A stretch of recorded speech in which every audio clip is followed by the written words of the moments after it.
is necessary to defend the rights of Saddam Hussein, when what we ought to be thinking about is how to make sure that he does not use weapons of mass destruction. I'd like to... Who are shouting? Just a moment.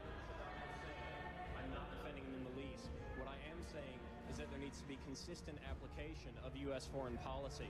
We cannot support people who are committing the same violations because they are political allies. That is not acceptable. We cannot violate UN resolutions when it is convenient to us. You're not answering my question, Madam Albright. Tell you what that is. Also, when they die, their eyes turn white. Is this a zombie virus? It may just be. It's real. They're messing with it. Wait for that. Yeah, the World Economic Forum kicking off this week, of course, in Davos now, officially. Bill Gates, what are they up to? What is their new big plan? It may surprise all of you. Plus, Whitney Webb is going to be here because CBDCs are out and officially here. But we're going to look more deeply at the Sam Bankman-Fried SBF connection behind how you are going to be using a digital dollar in the very near future. What does Sam Bankman-Fried have to do with all of this? Whitney Webb is here. All of that, so much more, as we've got a very big show for you on this Monday. Redacted starts right now.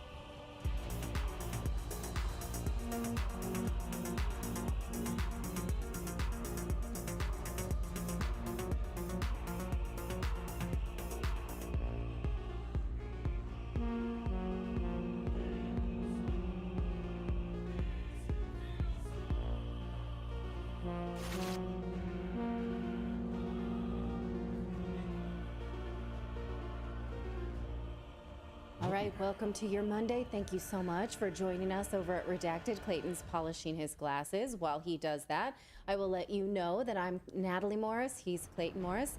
We have Philip and David, our producers. Are they freezing? I'm curious how many people are freezing their asses off right now, because we've got a massive deep freeze across the United States right now. What is it where you guys are? You guys are out in near Portland, Oregon. So what is the temperature there? Yeah, it's about 18 degrees, and that's super cold for here because it's usually about 45, 40 around there. Yeah. I know a lot of people used to that. A lot of people dealing with power outages and so forth. So yeah, let us know what the temperature is where you guys are in the chat right now. We are live on this Monday, so good to see everybody. Let us know where you're joining us from around the world. If you're not in the United States, are you in Canada? Are you in Australia? We have a lot of Australian viewers who wake up in the morning and watch us. It's nice and warm there right now. Now, we're going to talk about how the World Economic Forum this week is ratcheting up their conversation around climate change because they don't want you to feel comfortable because you might feel cold. So these cold weather temperatures you're experiencing, they're very worried that it might counter their global warming narrative. We're going to look at some of the science behind that tomorrow as they continue to scream about that. So stay tuned for that. You can also stay tuned to the Redacted newsletter. It is totally free. Just head on over to redacted.inc, put in your email address. When it says there, click to sign up to the newsletter, and then you will get an authentication email, and then you will get it for free every day that this show is out, Monday through Thursday. There's nothing behind a paywall. We don't upsell you things. We do have sponsors of the newsletter, but that's it. You know, it is a great way to keep up with any of the stories we're going to talk about later in the day. It has a lot of more news for you. We write it with levity. We aim for that, even though the news is serious. So please do subscribe to the newsletter at redacted.inc. All right, and if you do subscribe here live during our show for free on Rumble or YouTube, your name will pop up here on the big screen. So thank you guys for subscribing. Oh, there's OCO8 just joined. Welcome to the rebellion. Thank you guys for signing up and joining us. We really appreciate it. OCO or OCO8. All right, let's get to your news today, shall we? Well, this is your war, America. That's not me saying this. That's Israeli Prime Minister Benjamin Netanyahu telling Americans that this is also your war. Remember that.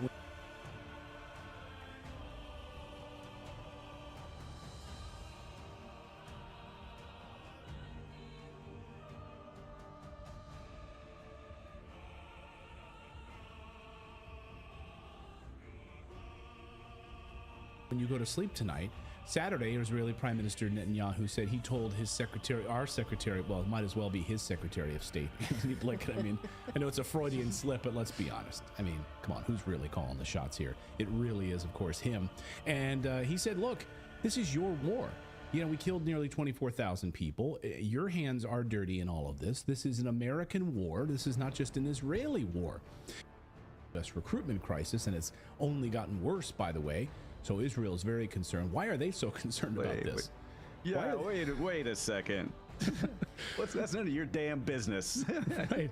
We'll handle that. We have diversity. We're allowing trans soldiers to get sex change operations. That's our business. Why is it your business, Israel? Like, we're allowed to screw up our own military. Keep your neck out of it. But of course, it's important to them because the United States is actively funneling military resources, money, weapons, and soldiers. So they're very concerned with our recruitment. It's unbelievable, actually. But it's not when you follow the money, of course. So our recruitment numbers are down. But can we put that back up on the screen? Look at the date of this article. They were concerned about it October 9th, 2 days after the October 7th attacks. Israel already knew, America, you're going to have to start doing some push-ups because you're going to have to get over here pretty soon. 2 days. Yeah. 2 days later, they had the balls to say, oh, you're in it with us. And that's the start of it, because you can see other news pieces in December and even later talking about U.S. and the Israeli concerns about U.S. recruitment. So that was the start of it, like 2 days afterwards. Yeah. You guys better step it up. You guys better step it up. You got to go to the gym because we got a war to fight, you and me, whether you want to or not. So the Prime Minister of Israel is lecturing the United States on how to do its business, on how to send more U.S. weapons and more U.S. money to the Middle East. How do you feel? I'm just going to ask all of you watching right now. How do you feel about that? How do you feel about that as an American? And even if you're not an American, maybe you're Canadian. Maybe you're, maybe you're English, right? Maybe you're under Rishi Sunak's umbrella. How do you feel about that? Like another country lecturing us about their war. I'd be curious your thoughts on that. More on that part of the story in a second, though. But first, it used to be that Americans could choose to go to war or not. The entire country would rally behind a cause. Sure, there were false flags that were used to get you there, of course. We didn't have social media at the time to expose these false flags or shows like Redacted. We hope we try to expose false flags. That's one of our big missions here, so that people don't fall for it. But we didn't have it back then. We didn't have social media, so we then became outraged, and then we declare war. We're outraged, and most of the time it was in America's actual interest to get involved in these wars. I'm not saying they're right, but at the very least, if we're going to go to war, it was in America's interest. In 1898, Spain had nothing to do with blowing up the USS Maine, the U.S. Navy ship. But we didn't care. America was outraged. We went to war with Spain. It was our choice. Again, this was a false flag. Spain had nothing to do with the destruction of the Maine. Didn't matter, of course. Remember the Maine, all of the newspapers said. The newspapers told us that Spain was responsible. We believed them. Americans wanted war, and it worked. May I just point out that it rhymes with I stand with Ukraine, which Remember is the Maine? Another war propaganda slogan. Yeah. So we're not very creative, are we? No, but it's very simple, and it's 3 words, and it rolls off the tongue. But it worked. U.S. victory in the war in going after Spain was incredibly beneficial to America's interests. Again, yeah, war is awful, right? But at least it was in America's interests. And we got a peace treaty with Spain. Spain then got out of the Western Hemisphere, forced them to give up claims on Cuba. They turned over Guam. They turned over Puerto Rico. They turned over the Philippines. Holy smokes, we got a lot of money and new resources, not to mention slaves. So it was in America's interest economically, right? Again, I'm not saying that's a good thing. I'm just saying that it was in America's interest. That's a big score for us, more land, more resources for the United States. Pearl Harbor, a few days before Pearl Harbor, FDR knew all about the impending attack from Japan. Instead of moving ships out of harm's way, we did nothing. On purpose, America was attacked. We needed that event to get America rallied to join World War II, and it worked. The sleeping giant awoke. We needed this war to show Europe who's boss, to show the Soviet Union who's boss. It was our choice to go to war. Americans needed Pearl Harbor. Sure, we were duped, but it was our choice. It wasn't Benjamin Netanyahu telling us what to do. We got to decide to fall for our own false flags. We are allowed to fall for our own false flags. You don't get to tell us which false flags to fall for. And World War II was the most important war in American history, economically and strategically, in terms of turning America into a superpower. Without World War II, the US dollar would not be the reserve currency of the world. Simple as that. Now the United States is not going to go away. It has left a permanent mark on the people of the region. They were told that they too are animals and they deserve the worst, that they too deserve to be exterminated. They will not tolerate this. This is going to blow up in everybody's face. And to go through that tweet thread, I mean, everyone's like, you're spot on. You're spot on. I live in that region. You're spot on. It's going to blow up in everyone's face. And that's exactly what's happening at this hour. Yeah, we're not paying attention. We are doing the exact opposite of that. Over the past few days, America has launched a series of attacks on Houthi rebels and Houthi rebel targets in Yemen. Just days after the massive U.S.-led Red Sea assault involving American F-18 fighter jets and British Typhoons taking off from Cyprus, Houthi militants carried out drills in Yemen yesterday, less a serious military flex than a show of defiance. Oh, okay. So it's not really a flex. It's just defiance. Is it in the United States' interest to go to war with Iran and Yemen? I just asked this of former UN weapons inspector Scott Ritter. Here's what he had to say about it. This is a problem bigger than America. We don't have the military capacity to prevail in this conflict. Yes, we can drop bombs in a lot of places. We will lose everything. Everything in the Middle East. Everything in the region. Because there's not a military facility in that region that is missile-proof. And Iran has a lot of missiles. And they will bring death and destruction down on the Americans like they haven't seen since the Second World War. And then what? Now we're in a regional conflict. Can we throw cruise missiles at Tehran? Yeah. But to what end? Because Tehran will destroy everything we have in the region. And then where are we? We don't have the ability to invade Iran. We can't do it. You could mobilize the entire American military capability today. We can't invade Iran. We don't have the ability. So to what end are we getting in this war? At the end of the day, the costs that will accrue by the United States taking on the entire region on behalf of Israel will far outweigh the consequences of just telling Israel no. But we can't tell Israel no because Israel owns us. Yeah, they do own us. Let us know what you think about that in the comments. Go ahead, David. I was going to say, it's the literal definition of insanity. Like, when have we ever gotten involved in anything over there that hasn't blown up in our face? When have we ever been successful? We haven't. We haven't. That's my point. There has been, and I'm going to get to this here in a second, because as John Mearsheimer points out in his great book, The Israel Lobby, there's never been a strategic strike. There's never been anything we've done in the Middle East that has strategically benefited the United States. You could argue that our support of Israel a little bit during the Cold War, but that's minimal at best. And that's exactly why Prime Minister Benjamin Netanyahu says this is America's war. When they asked us to jump, they're asking, we ask how high. They want us to invade Iraq? Great, we did that for them. Okay, done. Want us to invade Syria? Yeah, we did that for you. By the way, today, Biden announced thousands more troops going to Syria. So sure. We'll do whatever you want. You want us to invade Yemen? We'll do that, even though it only hurts America. So as John Mearsheimer points out in his great book, The Israel Lobby, and I encourage all of you to read it, if you want to educate, it's a pretty darn long book. If you want to educate yourself, though, on how deeply Congress is controlled by Israel, you might want to take a few chapters here in bite-sized chunks if you want, but it's incredibly eye-opening. Mearsheimer says this about our support of Israel and the destruction of Gaza is the single biggest driver of terrorism against the United States.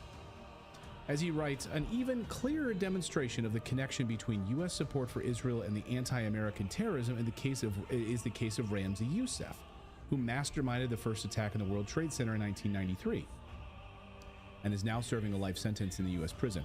Not only did Youssef mail letters to several New York newspapers taking credit for the attack and demanding that the U.S. terminate aid to Israel, he also told agents who flew him back to the United States following his arrest in Pakistan that in 1995 he felt guilty about causing U.S. deaths.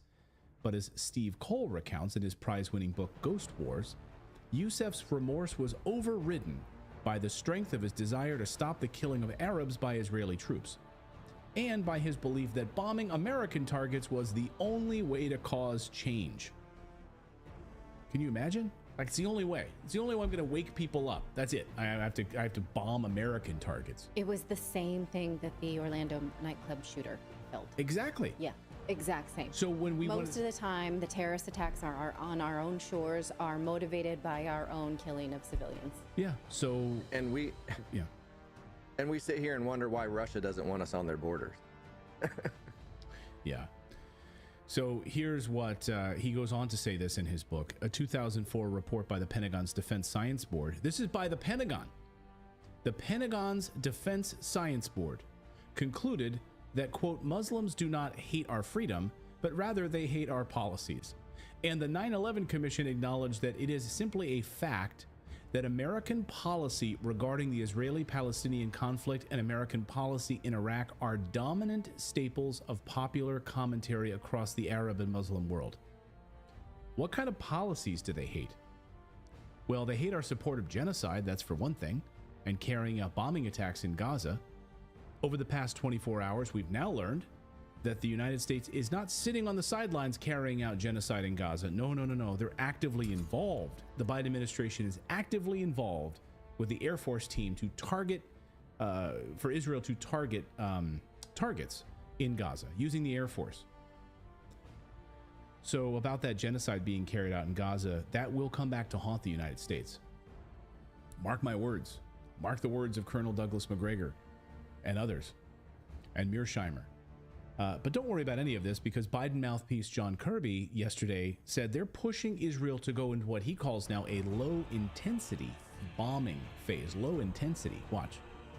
Does the U.S. need to press Israel harder to move into the low-intensity conflict they say they intend to move towards? I can tell you, and Secretary Blinken just came from the region, that we have been talking to them intensely about a transition to low-intensity operations. We believe it's the right time for that transition, and we're talking to them about doing that. Now, they have done some precursory steps to try to kind of get to that point. They're pulling some troops out. They're relying a little less on airstrikes, but we believe that, look, any military campaign, you go through phases. Yeah. And the next logical phase here, as they have put pressure on Hamas leadership, is to get to lower-intensity operations, more targeted, more precise raids, less airstrikes. We believe it's time to make that transition, and we have had that conversation with them. Time to make that transition because it's now a detriment to U.S. national security to be giving them cover for this long? Because it's the right thing to do in this military campaign against Hamas. They have put pressure on leadership. They have gone after that leadership. They have been able to go after some of the resourcing and infrastructure that Hamas uses to conduct these attacks. We're not saying let your foot up off the gas completely and don't keep going after Hamas. It's still a viable threat. They have every right and responsibility to go after that. It's just that we believe the time is coming here very, very soon for a transition to this lower intensity phase. Right. Okay, I have a lot of issues with that journalism. First of all, she should not be repeating their talking points. Let him at least regurgitate that. It makes it very clear to us that you are a mouthpiece of the White House when you're using their talking points in your question. Second of all, when she asks, oh, it's time to do that just because it's in our interest, right? Then she's implying we don't care who's died before now. Like, we don't care at all. Right. And then third, there's no low intensity war. This is not a Jane Fonda exercise video where it's like to the left follow John and to the right follow Susie. If you want to just not do, like, that's the stupidest thing I've ever heard. There's no low intensity war. Of course it's low intensity at this point because they've already bombed northern Gaza into rubble. So they don't need the high intensity anymore because there's no real like active target. So no, we can just smaller bombs now because nothing's standing anyway. Right, he gave a little less. We're relying a little less. And he's like, we really don't want them to pull their foot off the gas. Like we're not asking them to pull their foot off the gas. Still the killing. Yeah. Just light killing. Then what exactly are you doing? We're still gonna run over the pedestrians. We're just gonna stop backing up over them afterwards. We're going save low some intensities. gas. Yeah, save some gas that way. But according to a new Axios piece over the past 24 hours, the Biden administration is running out of patience with Benjamin Netanyahu. This according to Axios. And everything we ask them to do, Netanyahu ignores it. So, Biden running out of patience with Bibi as Gaza war hits 100 days. I'm just going to quote this piece. It's pretty eye-opening. The situation sucks and we are stuck. The president's patience is running out, one U.S. official told Axios. At every juncture, Netanyahu has given Biden the finger, says Senator Chris Van Hollen, who's been in close contact with U.S. officials about the war. They're pleading with Netanyahu coalition, but getting slapped in the face over and over again. So Margaret Brennan asked John Kirby about the middle finger that Netanyahu and Israel, basically, they know they run us. They own us. The Israeli lobby, of course, runs everybody in Washington, D.C. with their money. So they completely own the United States. And so Margaret Brennan asked John Kirby about this middle finger comment, and here's his response. The quote in Axios is, at every juncture, the Netanyahu government has given Biden the finger. That the White House is just being told, we don't care. We have had intense conversations with the Israelis. We know that those conversations have had effects, Margaret. I mean, they went into North Gaza with a much smaller force than they were originally planned to because we gave them some advice about what our experiences were in places like Mosul and Fallujah. We've seen them now establish humanitarian corridors. We've seen them drop leaflets telling people where to go, where not to go. I mean, that's basically telegraphing your punches, and not a lot of modern militaries would do that. I'm not saying it's perfect, and we're certainly not walking away from the need to reduce civilian casualties and get more humanitarian aid in. It's getting in a couple hundred trucks a day, not enough, and we're going to keep that. We're going to keep having those conversations with them. Well, yeah. So that's the kind of conversations we're going to have. We asked them to drop leaflets. We asked them to drop flyers, like come to our garage sale this weekend. So we've done that. Netanyahu listened to us when we asked him to drop flyers. They're really. I get so irritated when I hear we're trying so hard to get humanitarian aid. Is that so that they can be, nourished and hydrated when they kill them? Just frustrates the hell out of me. Let's get them some aid, and then you can go back to your bombing. To killing them. Go back to carpet bombing. Yeah. Right. Good point. So they're really listening to us.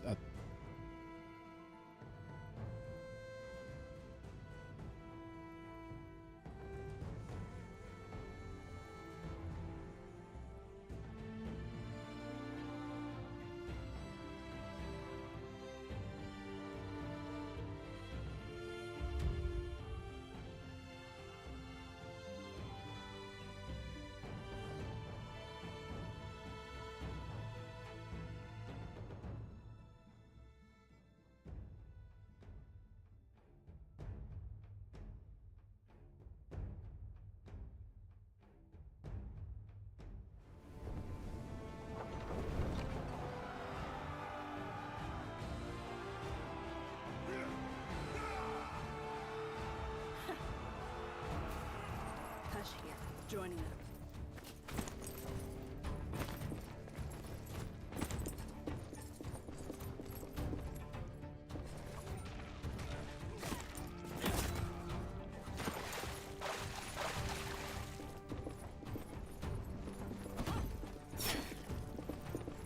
This isn't good.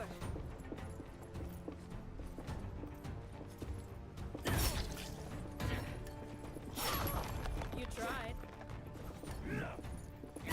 Double kill. Another for the fire.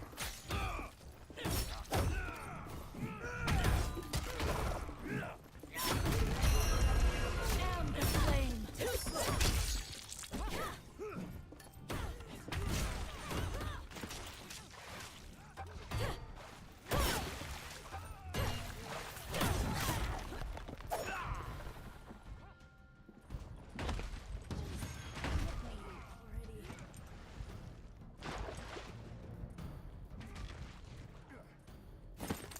Who's up next?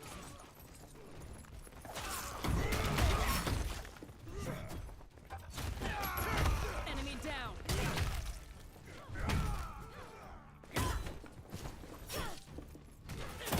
Better find some cover.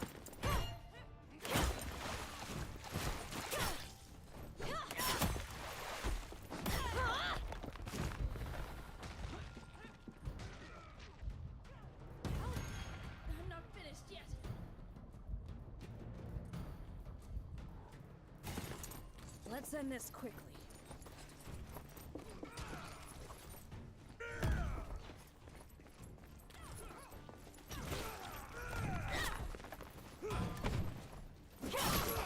Enemy down.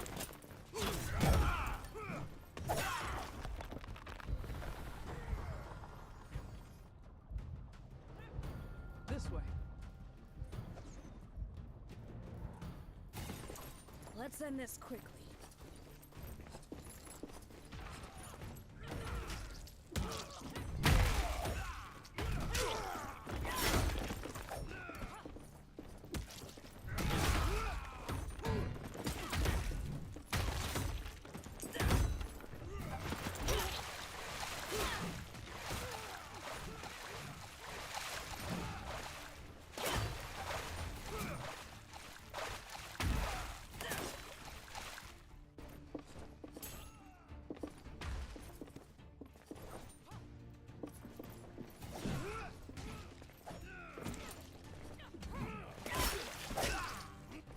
You won't stop me! The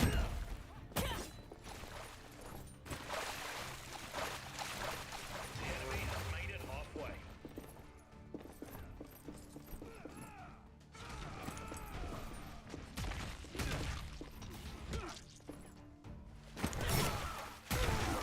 This isn't good.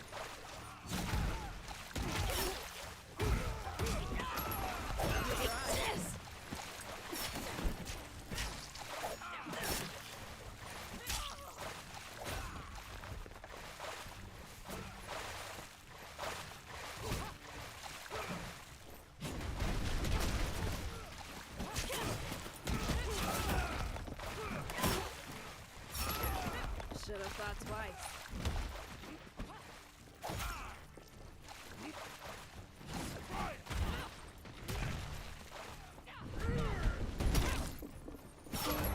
You are the avatar of death. It's down to me.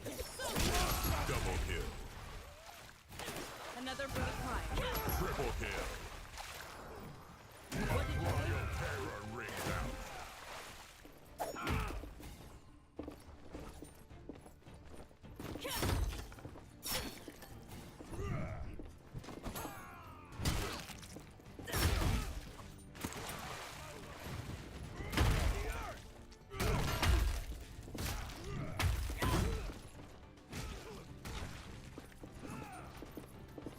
It's time to fight. With me!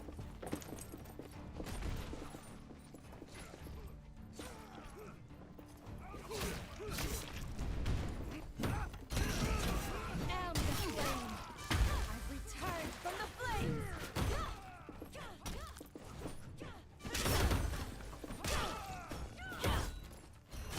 The trial commences.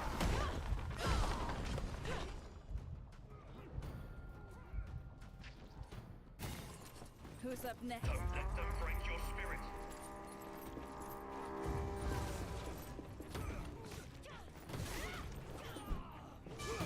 The trial commences.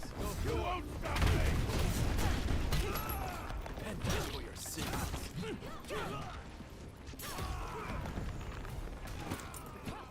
You are pardoned. I absolve you.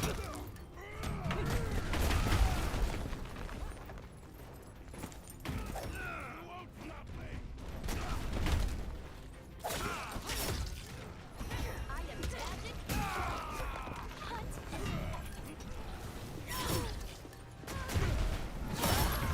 Enemy down. Too slow. Double kill. Another for the prize. Are the avatar of death.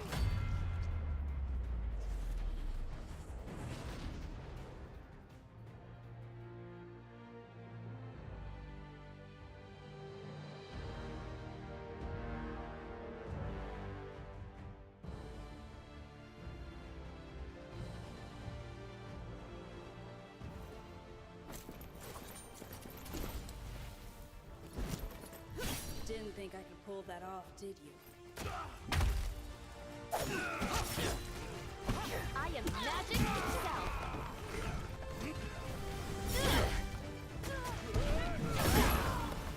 You have slain an immortal. Double kill. Another for the party.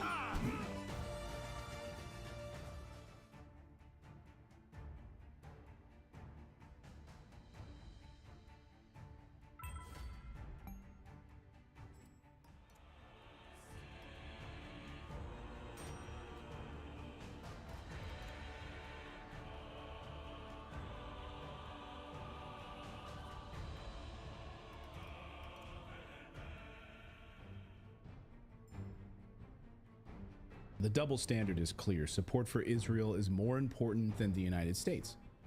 So our leaders in Washington care more about Israel than they do about the United States of America. But when you look at the history of at least the last 40 years of Israel, it's clear that the economy there was not burgeoning in the 70s and 80s. And it relied actually a lot on philanthropy from wealthy Jewish people in the United States. So it's kind of a virtuous circle, because they would be nothing without American money being funneled back into Israeli causes. And then that money then goes into lobbyists to lobby our own politicians, right? So a lot of it starts with Americans. It starts and ends with Americans. Right. We have an opportunity to say enough is enough, and we're only hurting ourselves. We're not going to do that.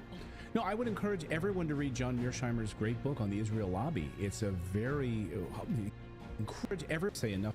Then goes back because philanthropy from wealthy Jewish people in the United States. So it's kind of a the last 40 years of Israel, it's clear that the economy there was not burgeoning in the 70s and 80s. And it relied actually a lot on philanthropy from wealthy Jewish people in the United States. So it's kind of a virtuous circle, because they would be nothing without American money being funneled back into Israeli causes. And then that money then goes into lobbyists to lobby our own politicians, right? So a lot of it starts with Americans. It starts and ends with Americans. Right. We have an opportunity to say enough is enough, and we're only hurting ourselves. We're not going to do that. No, I would encourage everyone to read John Mearsheimer's great book on the Israel lobby. It's a very incredibly well-researched book, and he really lays out point by point how every time, at every turn, where we've put Israel's interests over the United States, it's come back to hurt us. There is literally no reason that it's... And Jews, right? And Israelis is the point that he makes. It's bad for everybody. Well, it's bad. Yeah, well, it's particularly bad for Israel. Israel's being destroyed.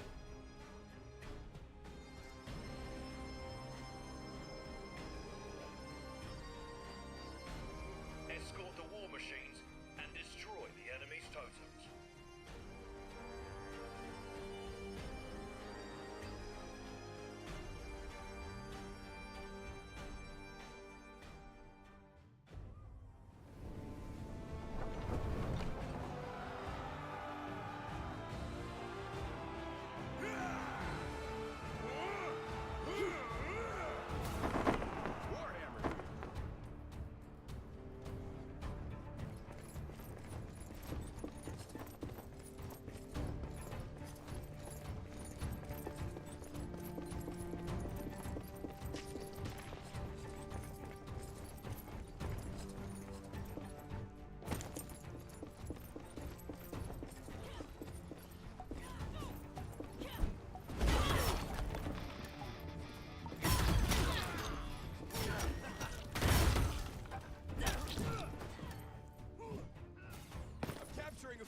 Double kill. Another for the prior.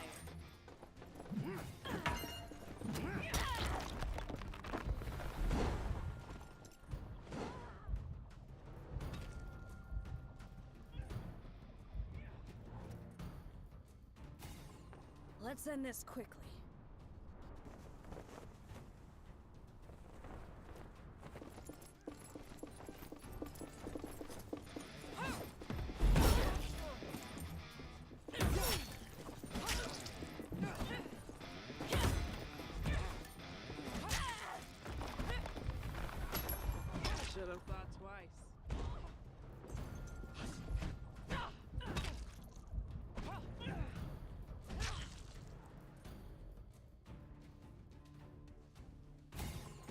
Who's up next? This foothold is as good as ours.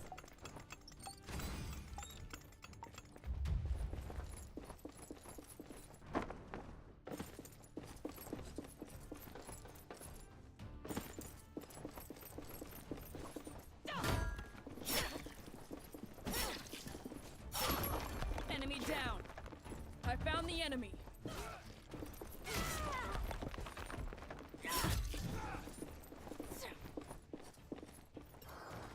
You have a job to do.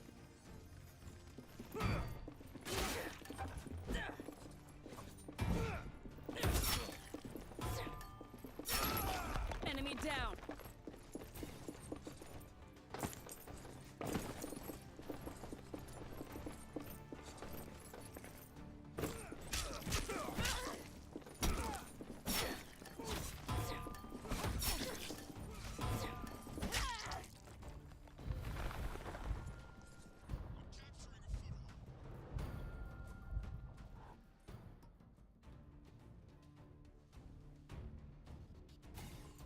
Let's end this quick. We must complete our relic.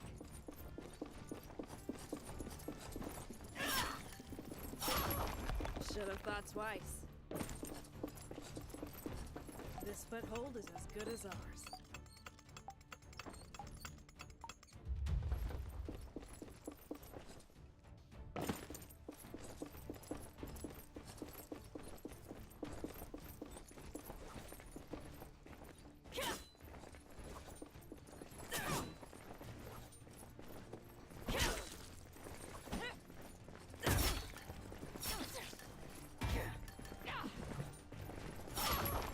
Should have thought twice.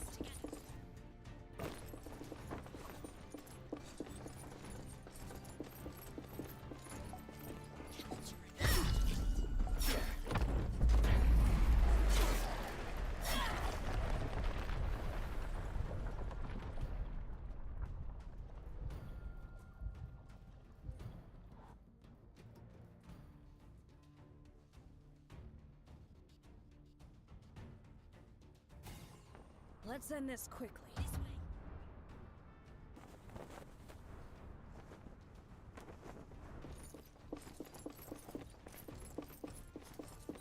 This foothold is as good as ours.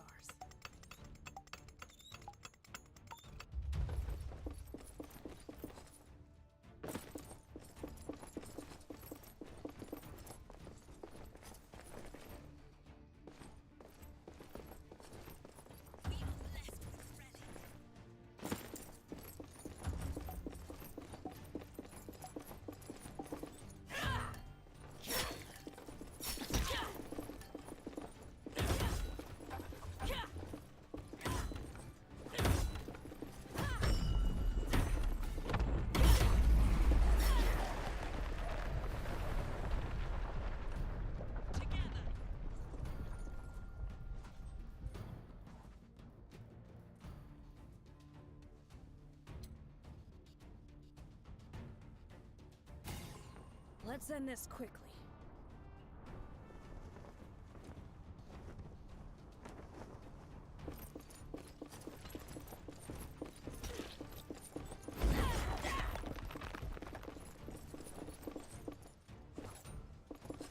This foothold is as good as ours.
Let's end this quickly.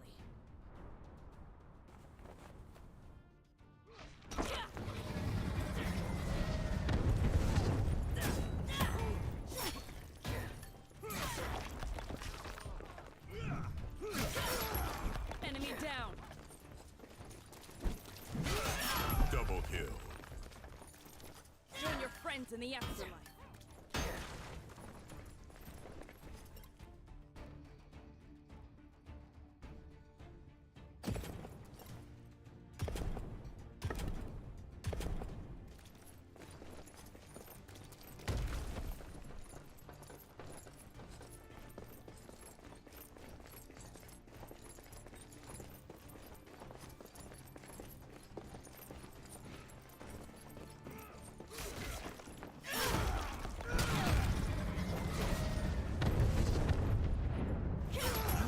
You are the avatar of death.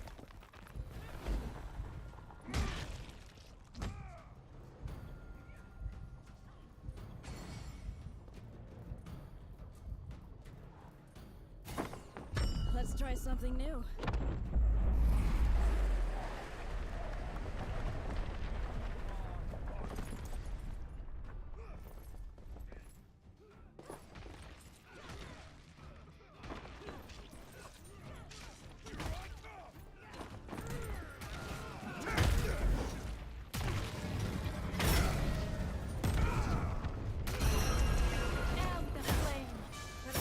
Try to miss.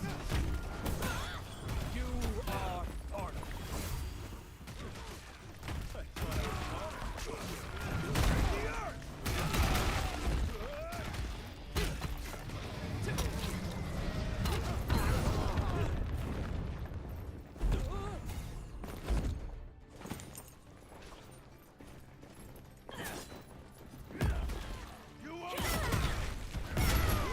Should have thought twice.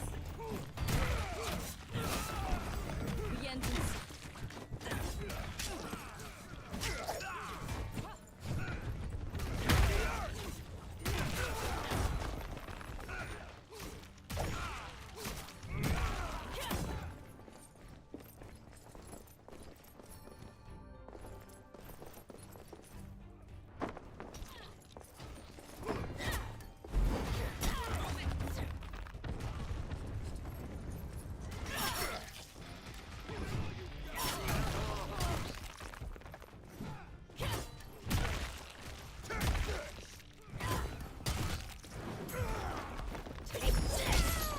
You tried.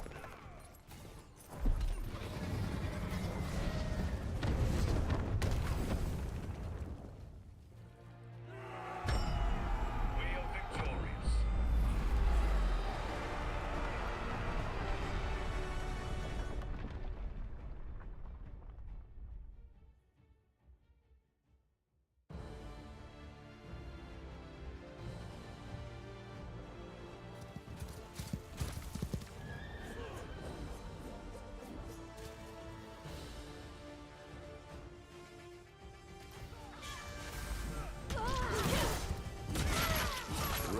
Double kill. Triple kill. You have vanquished a powerful foe. You are the avatar of death. Quadra kill. We have delivered death. Terrifying. We have delivered.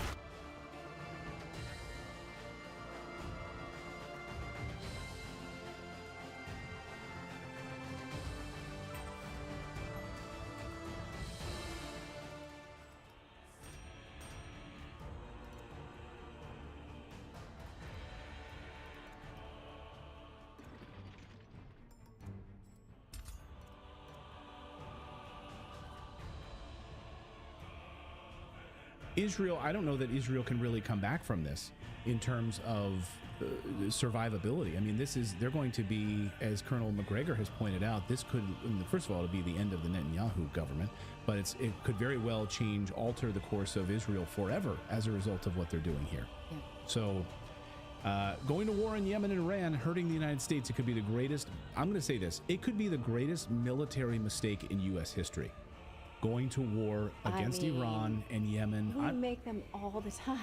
We make huge mistakes all the time, but what we're doing right now in the Middle East could be unalterable. And you could be watching, as a result of this, the permanent loss of superpower status for the United States government and the United States, United States. I mean, that's literally what's going to happen here if they continue down this path. Look at all the stuff we've done in the past, and the debt was never as high as it is when we've done it. You know what I mean? So you take that and add it on top of it. I mean, look at how Rome fell. I mean, it's like we economically shouldn't do it. Yeah. No, VK Love says, but you defend Hamas. We're not defending. Hamas is a terrorist organization. Where'd you get that? That has nothing to do. What we're saying is it in the United States? Well, my question started out this piece, if you go back and watch it. Is it in the United States' interest to send thousands of Americans into the Middle East? Is it in the United States' interest to attack Yemen? Is it in the United States' interest to bomb Iran or Iranian targets? Is it in the United States' interest to invade Syria? The answer is unequivocally no. Is it in the United States' interest to pump weapons and munitions and bombs and target information into Israel to strike Gaza? No, it's not. Absolutely not. You can't, there's no way you can point out that that's actually in the United States' interest. There is no benefit of that at all. So that's my opinion on this, but I think this could be the greatest military mistake in U.S. history, and I'm going to say it right now. Yes. And so then by that comment, if we have not said that Israel needs to continue to attack in order to only root out Hamas, you're guilty of binary thinking, and we don't have time for that here on this show. Yeah, it's like, if I want to go get a quarter pounder cheese, that doesn't mean I hate the Whopper. Right. Exactly. Yeah. Yeah, quarter pounder.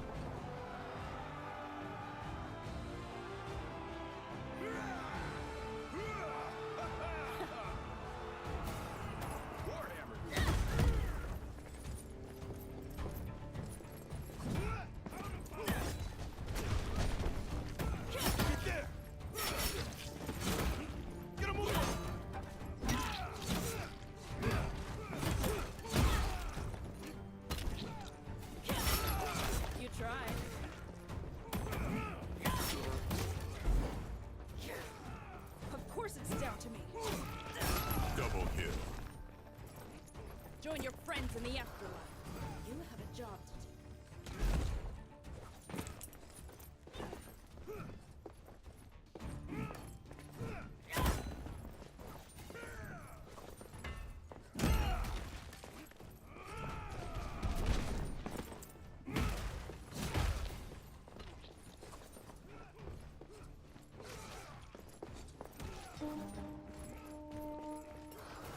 I'm bringing you back.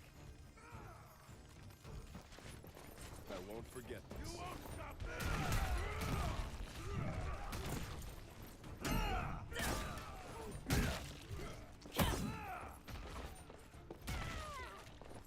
Get there! Not a smart place to be.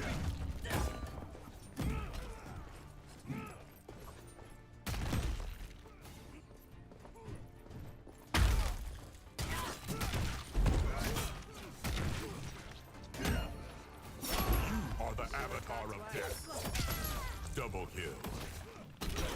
What did you think?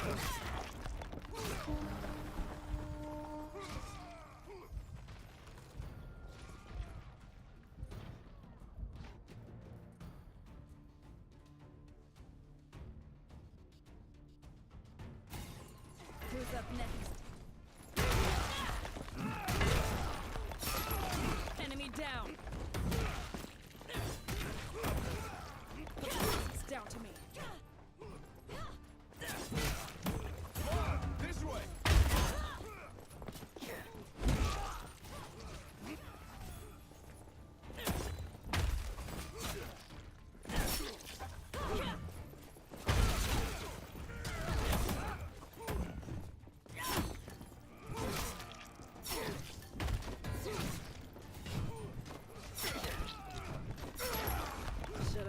twice.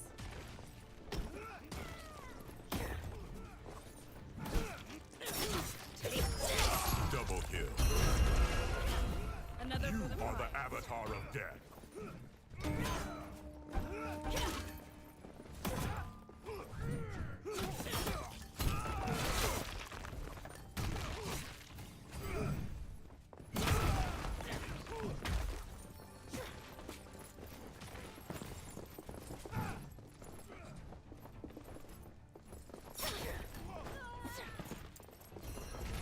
Am the flame.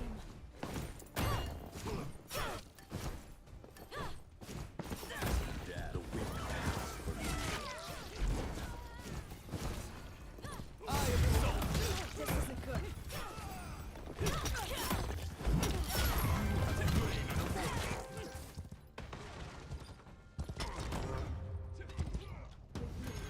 Another chance.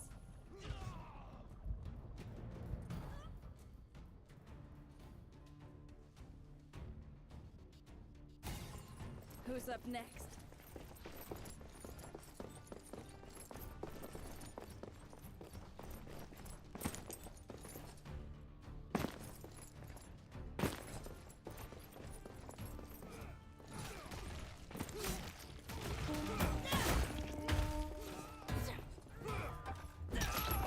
Enemy down.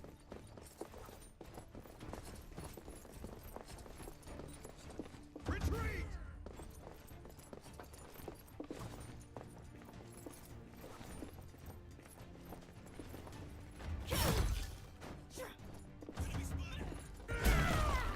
We've got company. Enemy down. Return from the flames. Am the flames. Let's try. You are depart.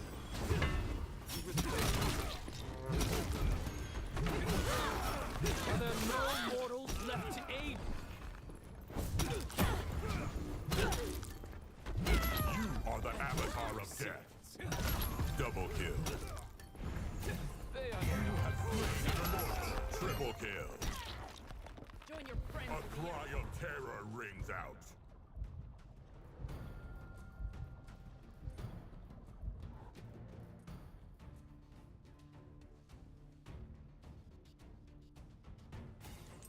Let's end this quickly.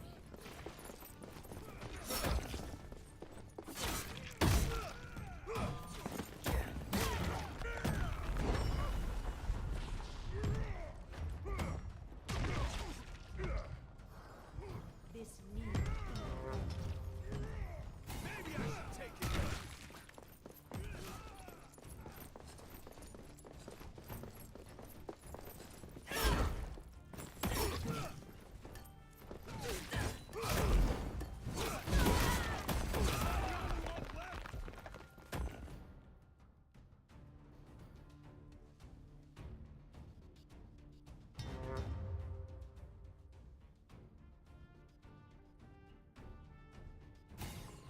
Let's end this quickly.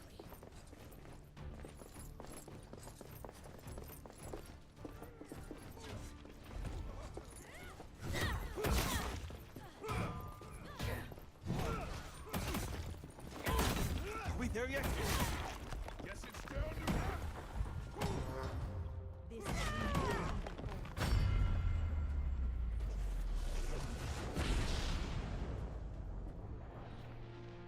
Your valor will live forever.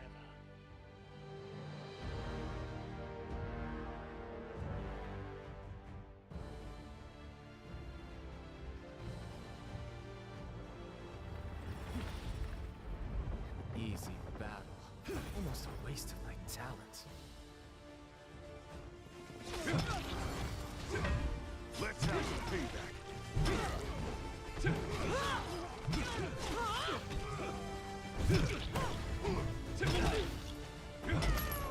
You are the avatar of death. Double kill. You have slain an immortal. Triple kill.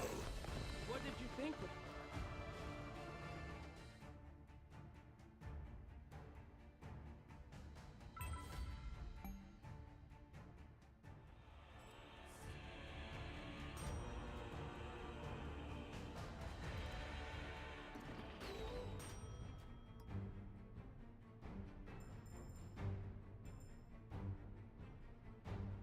$4 with cheese meal, fantastic choice. I think that's number 4 on the value meal standard. Number 4.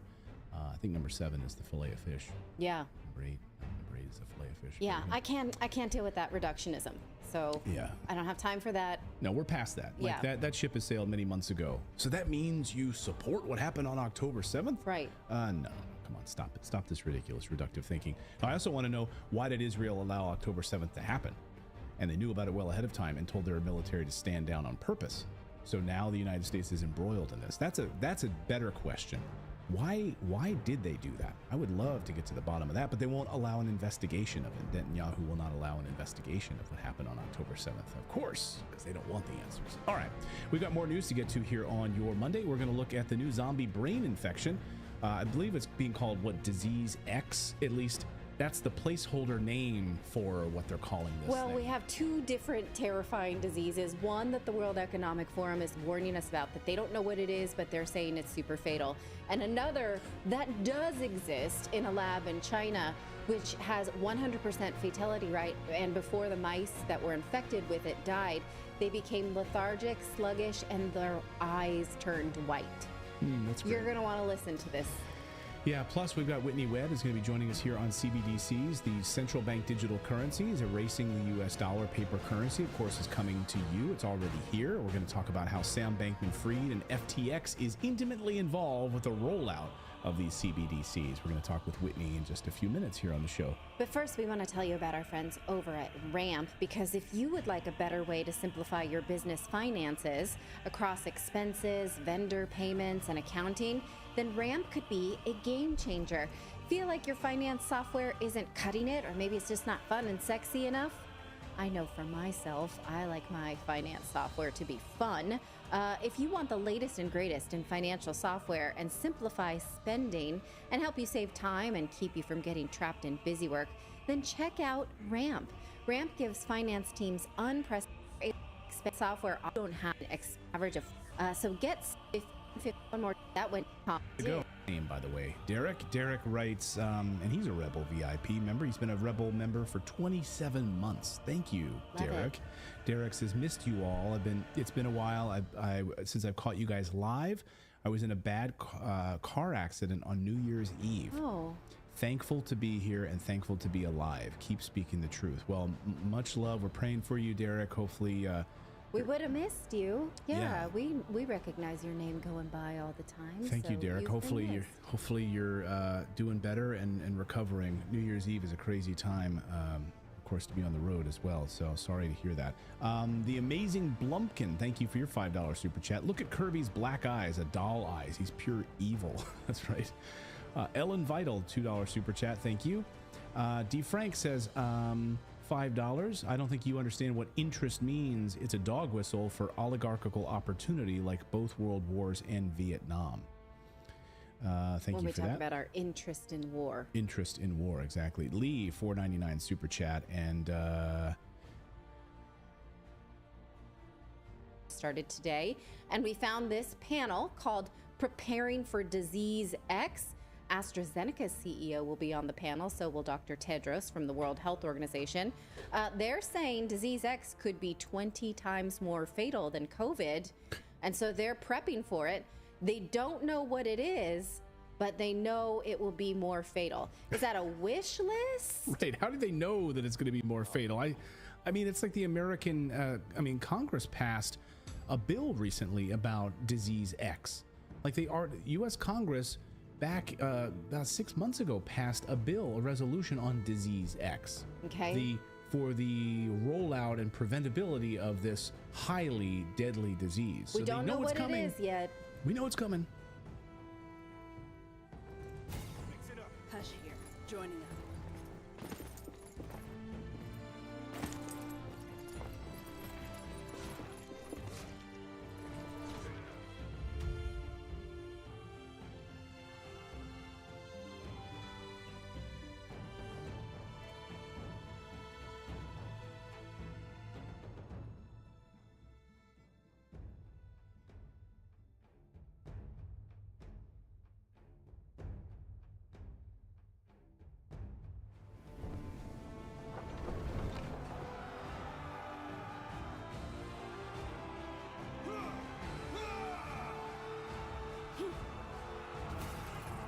Who's up next?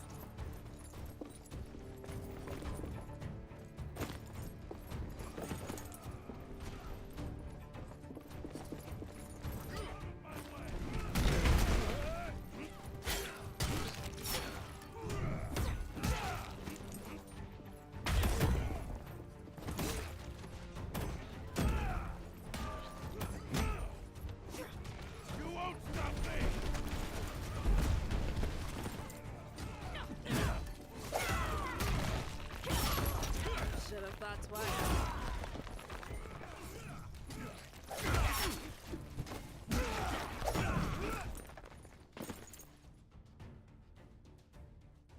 You won't stop me! You won't stop me!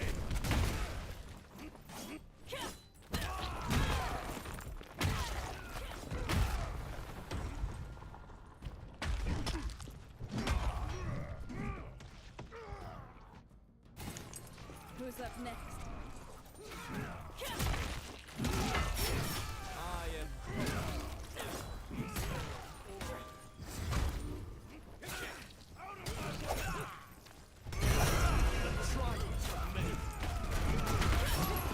You tried. I am so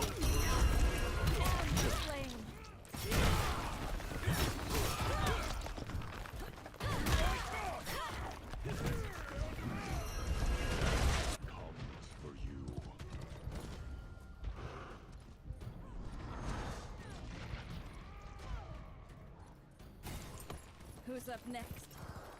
I'm bringing you back. Maybe I should take a wing now.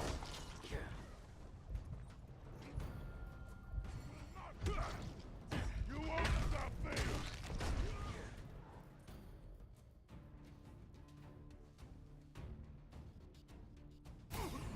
Who's up next?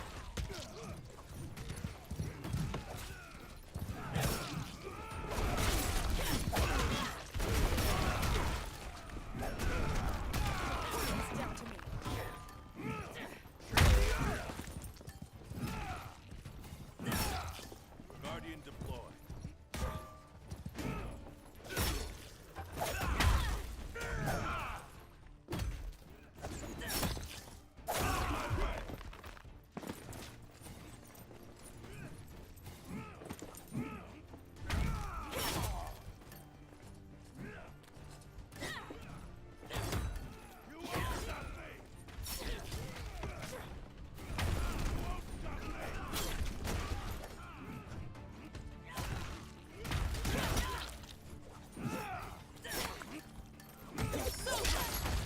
Should have thought twice.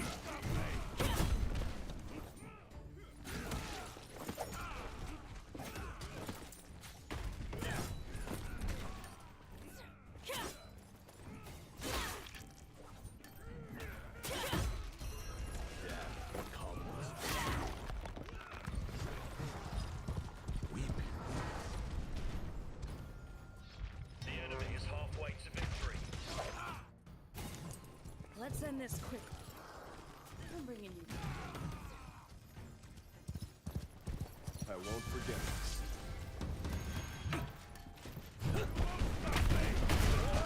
Go forth.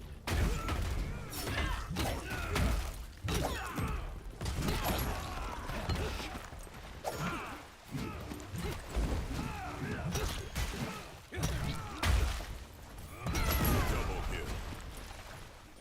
Paragon slain.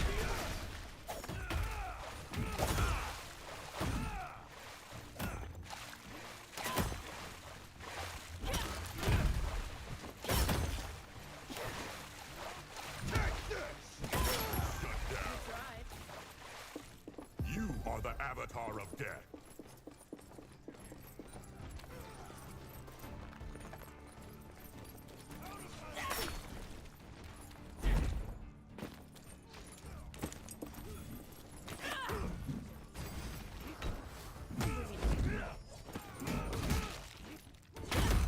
Better find some cover.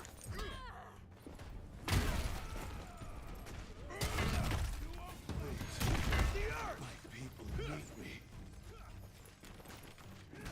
I have returned.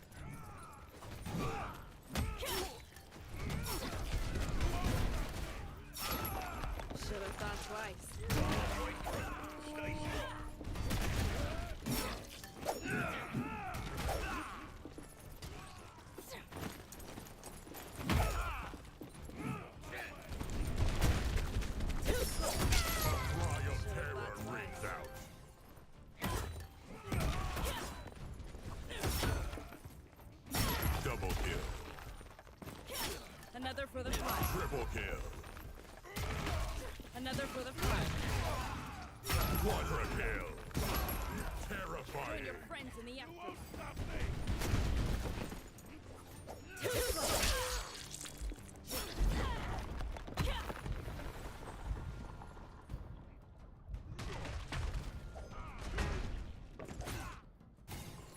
Who's up next?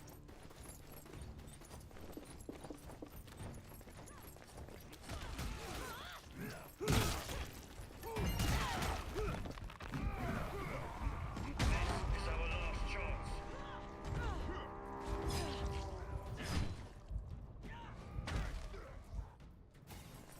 Who's up next?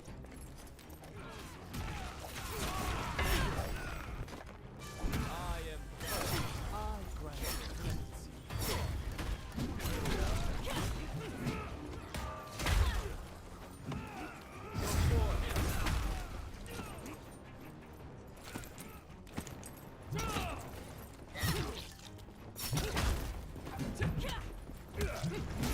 Shut down. Should've thought twice.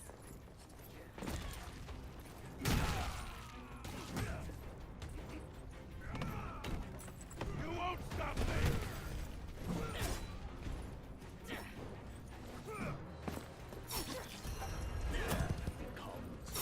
Take this!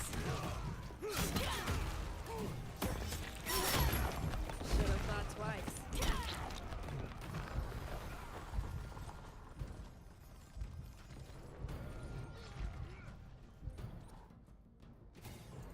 Let's end this quickly. You have vanquished a powerful foe.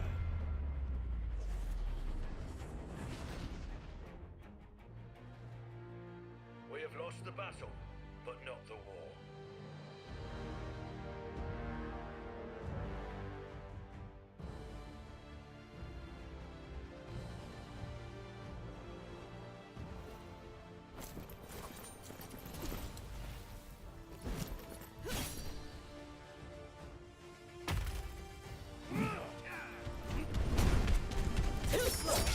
A cry of terror rings out.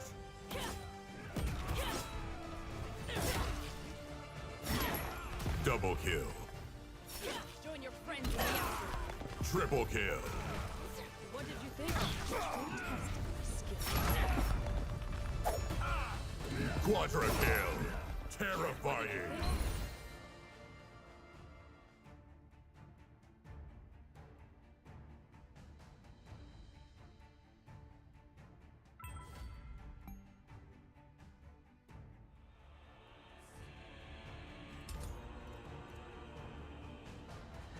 But they're preparing us. They're tempering our expectations with fear. So the WHO is warning about this, and again, they want to solve this. It says here with collaborate surveillance. That's what they think they need.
And in fact, today, something that Tony Blair had said is we need to know who's been vaccinated and how many times, because you need to keep getting vaccinated all the time. And we need to know how many vaccines the people you're talking to and around you or in buildings. We're going to bring you that clip later this week because he's got some balls. He's got some bullocks to say that. Or I'd like to say it differently. Can I just rewind? That's bullocks. Huevos? No, I really want to pull off the bullocks. Okay, do it. Okay, do it. Total bullocks. Total bullocks. No, that's not. You make fun of me for my like British accents. That's I don't know. It's bullocks. No, I really want to be able to pull that off. I'll work on it. Okay, you know what else is bullocks? I'm going to tell you what else is bullocks. This paper here that I'm about to show you. This paper comes out of China just early January 2024, showing that scientists accidentally found a strain of COVID that was 100% fatal in transgenic mice. Hold your questions about transgenic mice. See here, they're warning about the spillover risk, but that's only a concern because it was created in the first place. If they hadn't created it, they wouldn't have to worry about it spilling because it otherwise did not exist. This is not like Heisenberg's uncertainty principle. Like, it didn't exist, and now it exists, and that makes it a danger. When it did not exist, there was no risk of observing a spillover, right? Now, it didn't seem like they created on purpose. They were doing gain-of-function research, which basically means they were manipulating diseases. They found this one in a pangolin. This is a pangolin. Look how cute he is. Dr. John Campbell's channel about this, he claims that the pangolin is a highly abused species in laboratories. For whatever reason in China, they like to experiment on this guy. I don't like that. He's like a he's a living dinosaur. He looks like a little, what is it? What's the one that has the tail with the ball on the tail? I used to love those. Well, he looks like he's doing an Oliver Twist sort of. Please, sir, can I have some more? Yeah. You're going to experiment on me. Please don't experiment on me. Can I have a it. biscuit? Can I have a biscuit, please? It's total bollocks. Okay, so this little guy had some COVID, basically the pangolin. They took it out and they cloned it in a lab, and then they put it into transgenic mice. Now, what is that? That is humanized mice. This is mice that is injected with human DNA to see how they react and if they can maybe extrapolate what happens to the mice with what would happen in a human. Here's how one laboratory that uses these explains it, that you can, target specific genes to a study. You can replicate certain characteristics. Basically, we can experiment on them and it's all good. And we can extrapolate, like I said, what happens to humans. Now, I just wonder, given that we're making these humanized mice, are we worried that they might mutate? Ever heard of Master Shredder? Right. I'm just curious. Shredder? or not Shredder. Splinter, you mean Master Splinter. Splinter, yes. Master Splinter, yes. Right? Is this a concern? Humanized mice? Anybody? No? Okay. I don't know. Let me know what you think about that. If humanized mice is a thing that we need to worry about. I didn't think we were gonna get a Teenage Mutant Ninja Turtle reference into and the a show. wrong one too. Yeah, but I'm very excited that we did. Okay. So let's look again at this case. When the humanized mice were injected with the pangolin COVID, they got here a late stage brain infection and died. I love that they use the word surprisingly. Like, oh, we didn't know this would happen. We were just effing around. Surprisingly, all the mice were infected with the live virus succumbed to the infection within 7 to 8 days post-inoculation, rendering a mortality rate of 100%. The mice began to exhibit a decrease in body weight, starting from 5 days, reached a 10% decrease in the initial weight by day 6. By the 7th day, the mice displayed symptoms such as piloerection, hunched posture, sluggish movements, and their eyes turned white before they died. What the F? Oh my God. Do you want this happening in the world? It's the zombie apocalypse. I know we've always, sort of joked about preparing for the zombie apocalypse, but Bill Gates now has his wish come true. That we're going to have people walking around where we're going to start to see their eyes roll back and you'll just see the whites of their eyes before they become sluggish and they're losing weight and their eyes there's no pupil in their eyes, and then they die of a flesh-eating brain infection. What the heck? Okay, here's what they conclude. To the best of our knowledge, this is the first report showing this strain of COVID can cause 100% mortality in these mice, suggesting a risk of this spillover to humans. Now, they do say they don't know for sure that would happen to humans. That's what happened in the humanized mice. Thankfully, they haven't tested that as far as we know. Here's another kind of strange things I want to point out. Here are the researchers that wrote this paper saying, we did this, just want you to know. Okay, they're all from this Nanjing University in China. And then it said also contributed these email addresses down below. Anything stand out to you about these email addresses, given that this is in China? They're all Gmail accounts? Yeah. And there's a New Jersey, is that an no, China, that's a Chinese college, and then Gmail accounts. Yeah, Gmail's blocked in China. Who's doing that? Who are those people? Right? That's weird. Yeah. So I don't know how to explain that. I just wanted to point out that that's strange that it's this university and some people with a Gmail, clearly not in China, or at least not from China. I don't know. I'm curious. So why are they doing this? Why is this allowed? And could this be related to the unknown disease X that globalists are anticipating? I would like to show you the assessment of John Campbell on his YouTube channel, but it was removed for unknown reasons. So I'm going to play it safe and let you know that you still can find it in other places. He surmises that the only real reason to be doing this, to be mucking about, as he calls it, would be weaponization of a virus. He can't see any other reason. Obviously, I don't work with these types of things, so I don't see a reason either. But again, that he's calling this a new brain virus that turns your eyes white before you die like a zombie. Let us know what you think, and if you agree that it is total bollocks. Unbelievable. And poor John Campbell. I mean, YouTube removes that, but it's still on Rumble, I guess. So you can seek it out, I guess, in those places. Unbelievable. Yeah, let us know your comments on that in the chat below. And we've got more news to get to here. Someone just left a nice super chat here. Mark Sammy says, could you...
You guys recommend a few books to understand today's geopolitics and how we got here. I love your work. Followed you guys for almost 2 years. Mark, Thank you so much. I just did mention a book. I think it's excellent. It's very well researched by John Mearsheimer, called The Israel Lobby. If you want to understand how every member of Congress is controlled by the money that flows through from the Israeli lobby, it's really interesting and highly researched. Yeah, that's a great book. Do you have another one you want to recommend? I'm going to say a couple things. You can follow us on Goodreads because we read a lot and we're always seeking out books about geopolitics. I'm just Natalie Morris on Goodreads. And I'm Clayton Morris on. And we also, in our Redacted Plus Club, we talk about these books. A lot of times we'll just sit and do a review. I really like the books by Jacques Bode. That's Jacques. He writes a lot about Russia and the Russian special military operation and all the lies. I think his books are really short and easy if you're specifically just looking at that. And otherwise, one specific topic, like you and I read the Navalny book recently. It's so good. That one is really good and really infuriating. I've been meaning to give you a rundown about that because every time I see the media, presenting Navalny as this hero, I just want to flip the desk. Yeah. So there's another book I'm reading right now called How the West Brought War to Ukraine. That's a really interesting book. Check it out. So there's a couple of books, but yeah, follow us on Goodreads because we're constantly, updating what we're reading over there. But we've got more news to get to here on your Monday. Will diversity kill all of us? I don't know if you've been watching this airline story and the door that was ripped off the Alaskan Airlines flight. There's a lot more to this story than just a door being ripped off a flight.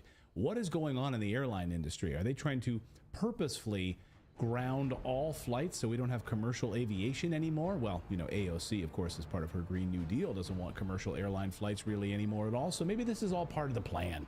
We'll get to that. Plus, we're going to look at CBDCs, the central bank digital currencies, with Whitney Webb. She's going to be here in just a few minutes to talk about that.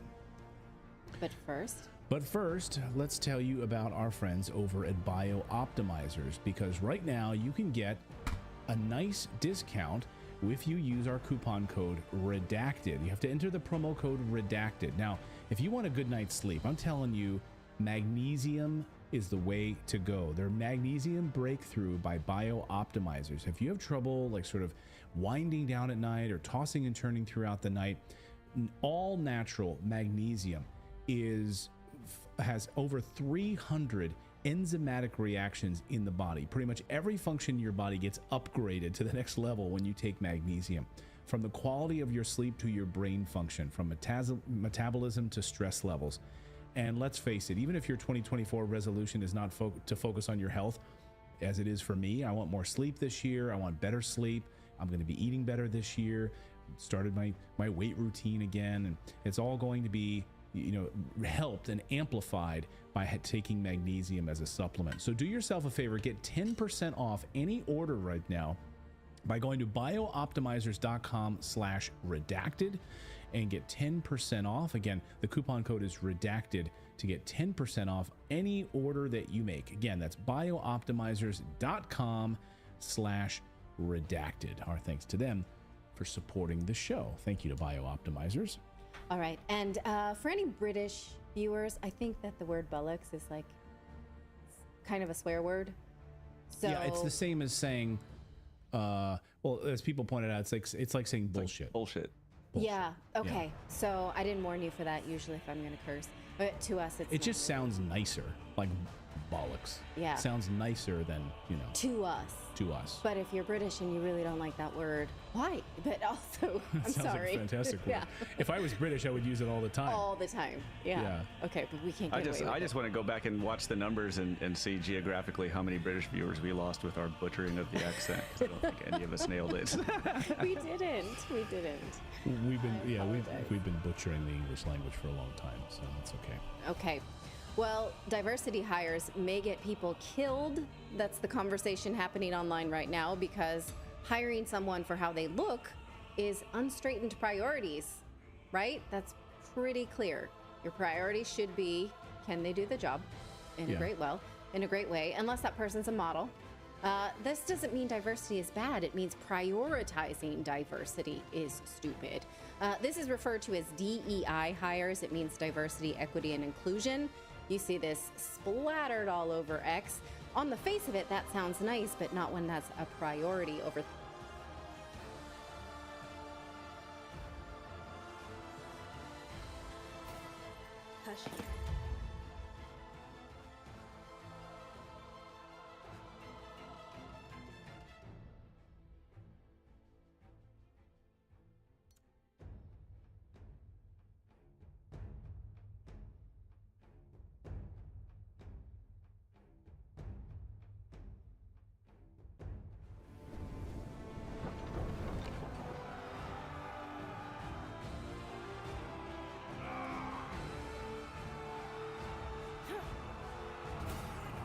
Let's try something new.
Let's try something new.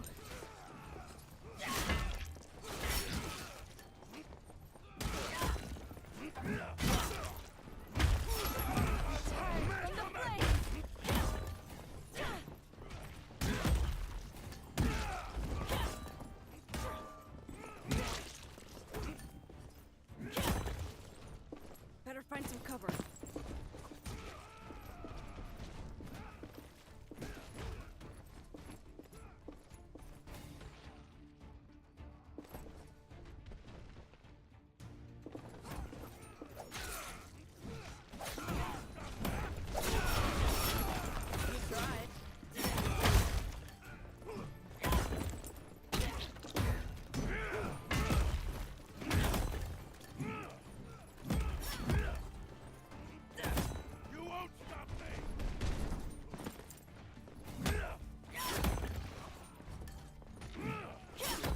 Down to me.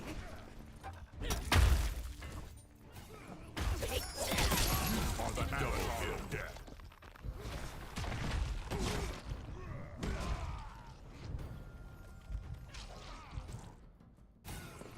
Let's try something new.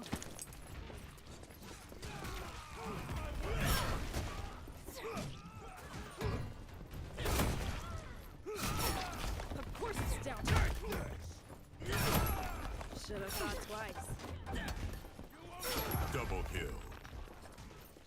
Join your friends in the afterlife. Triple kill. You are the avatar of death. Join your friends in the afterlife. Quadra kill. Another bit of pie. I've returned from the flames.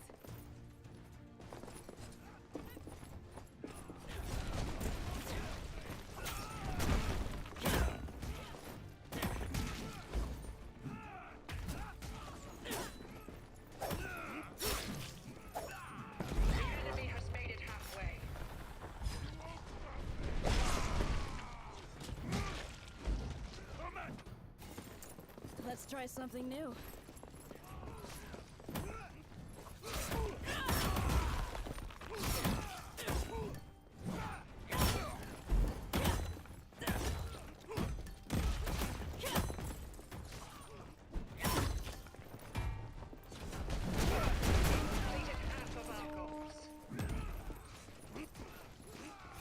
Better find some cover. You won't stop me! The tribe you are on.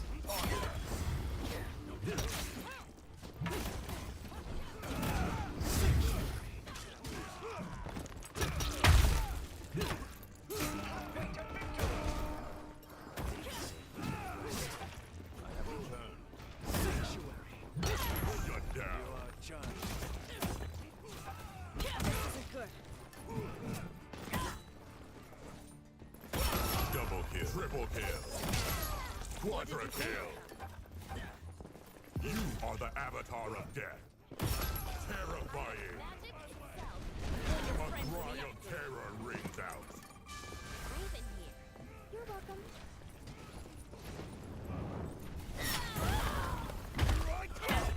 Battlefield favors the enemy.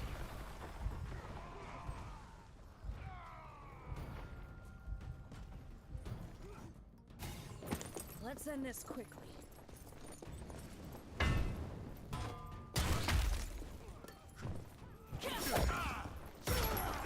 Should have thought twice.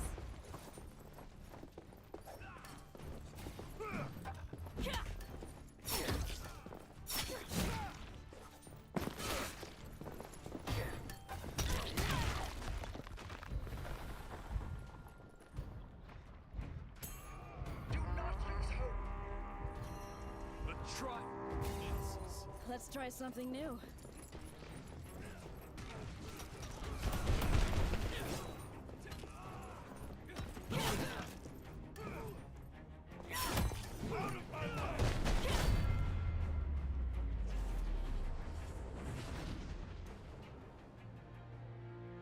A disappointing loss. I should have planned for this.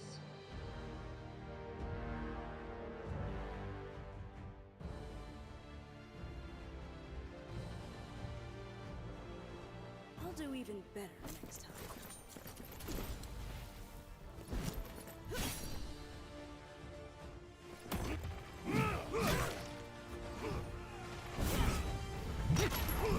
Shut down. This isn't good. Double kill. Triple kill. What did you think? Quadra kill. You are the avatar of death. I am Terrifying.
Hush here, joining them.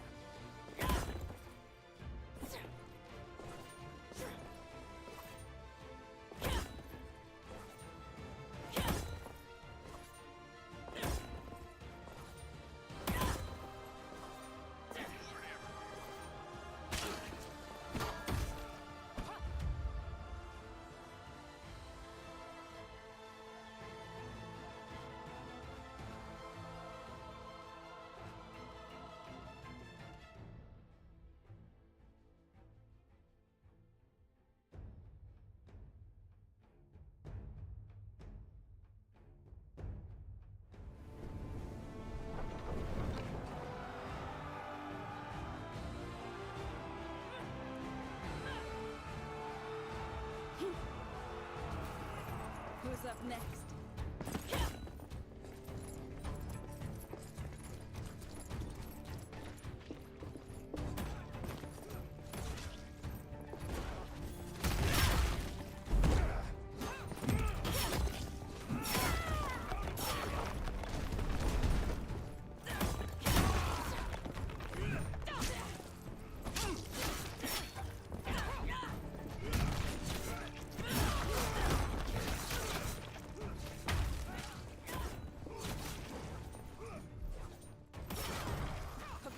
Down to me.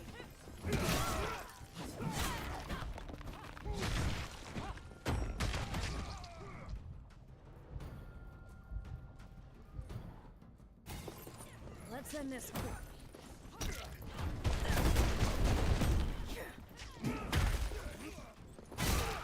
This is good.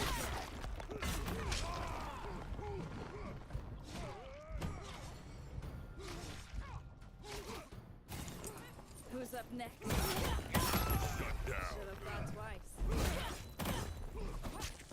Double kill. Join your friends in the afterlife. Triple kill. You are the avatar of death. What did you think would happen?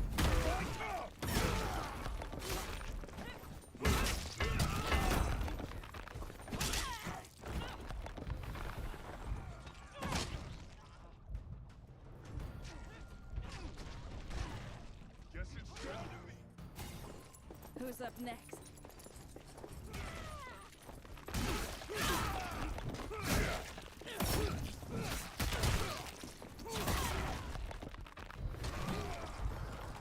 You have a job to do. Maybe I should take it easy. Let's try something new. Of course it's down to me.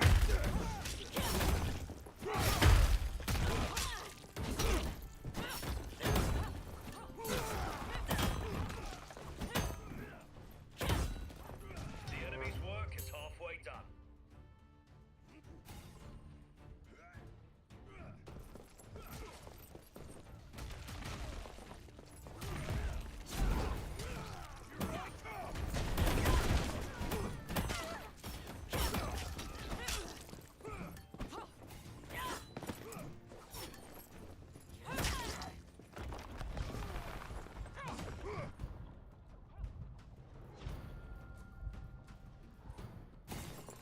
Let's end this quickly.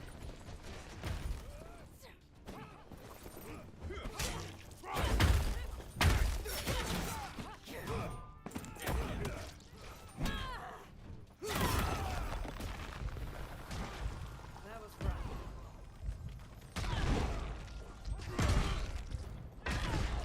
Maybe I should take it easy. Who's up next?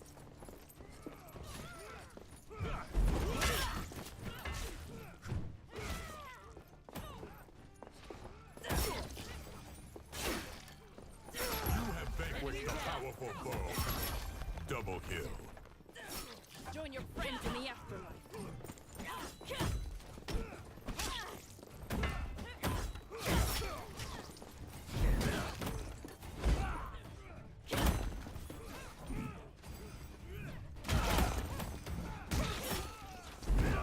Headshots are the avatar of death. We're halfway there. Keep fighting. Double kill. Join your friends in the afterlife.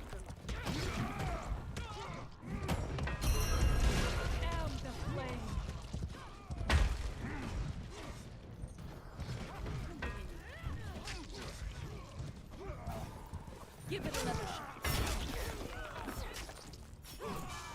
The trial commands order. Pretty close there.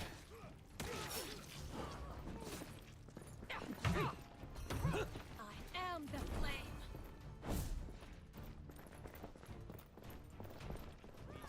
I am the flame. Rings out. Double kill.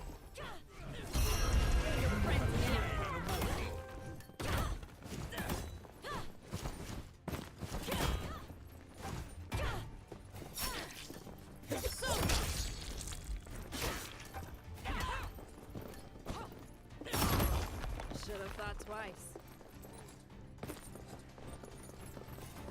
Push back the enemy.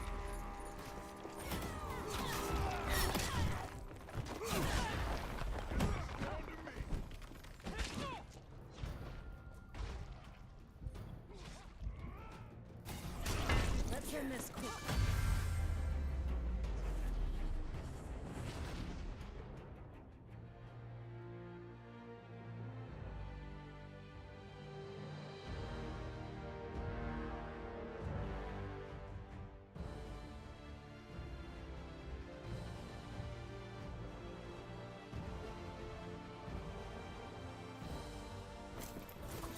Didn't think I could pull that off, did you?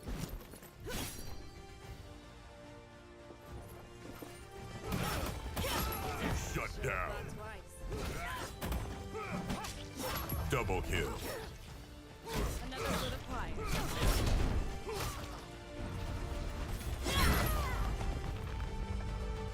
Triple kill. You are the avatar of death. You think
Hush here, joining up.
Let's end this quickly.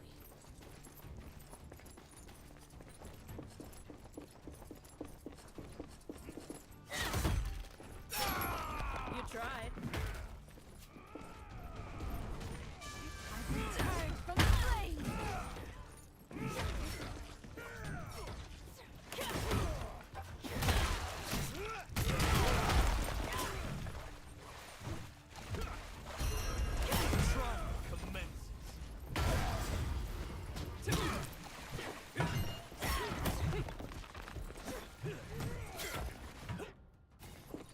Let's try something new.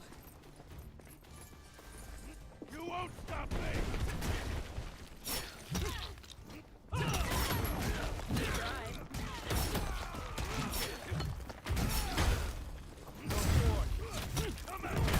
Double kill. Another for the fire. Triple kill. You are the avatar of death. Another for the fire.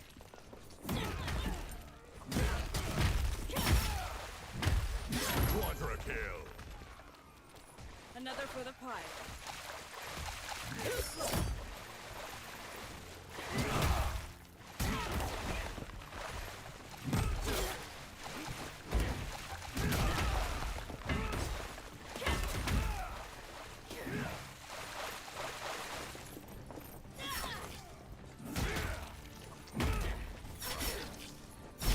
Cry of terror rings out.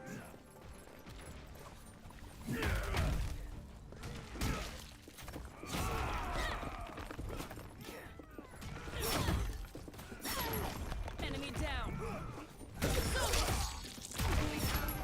Double kill. Join your friends in the afterlife.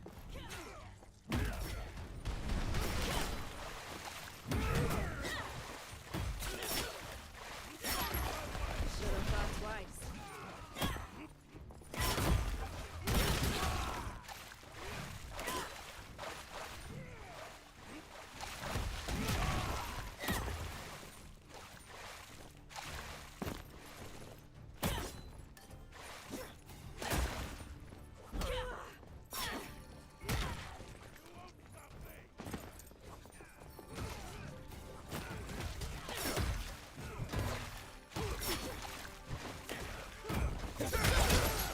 You tried.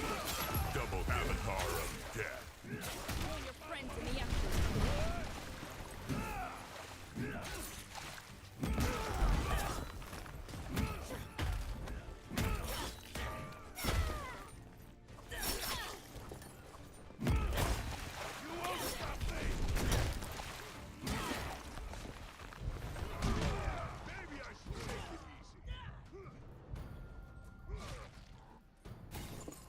Let's try something new.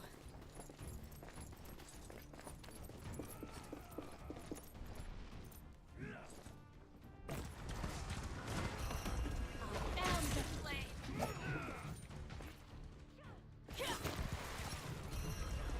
I am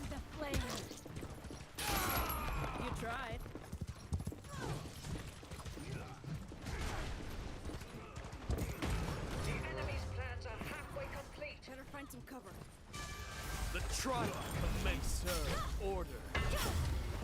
Slain an immortal. Go forth.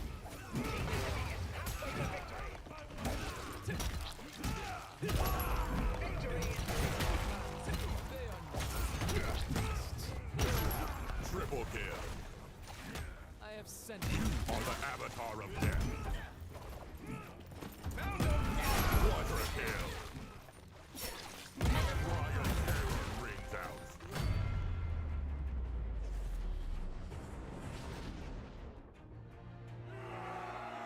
The enemy has surrendered. Victory is ours.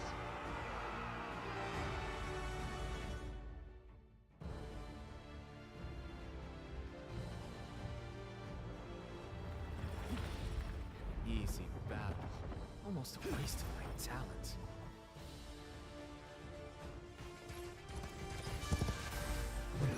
You are pardoned. You have slain an immortal. Sanctuary.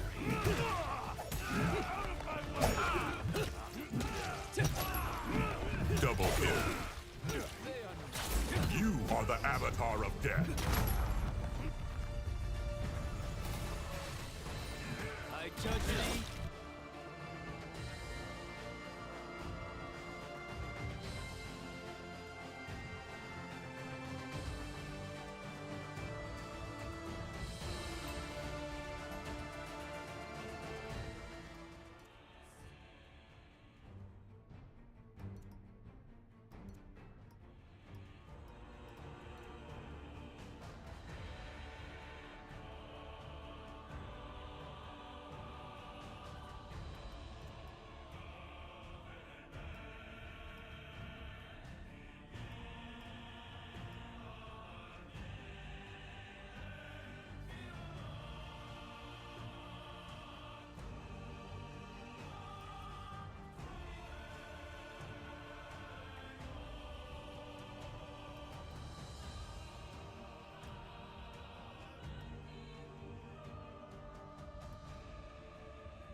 try something new.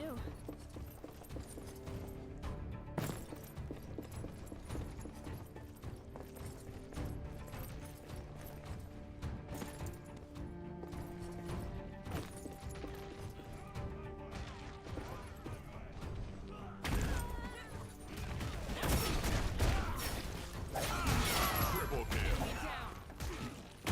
Quadra kill. You are the avatar of death.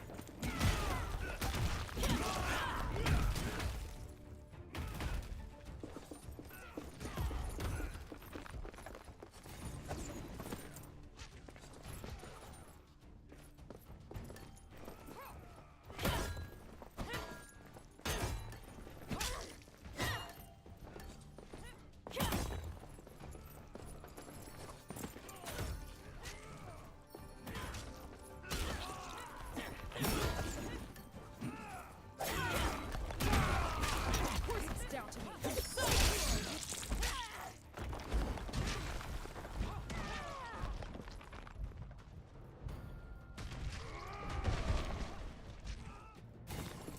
Who's up next?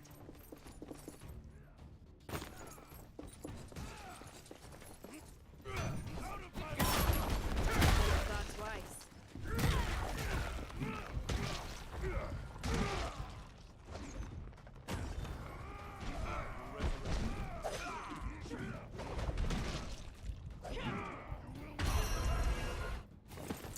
Let's end this quickly.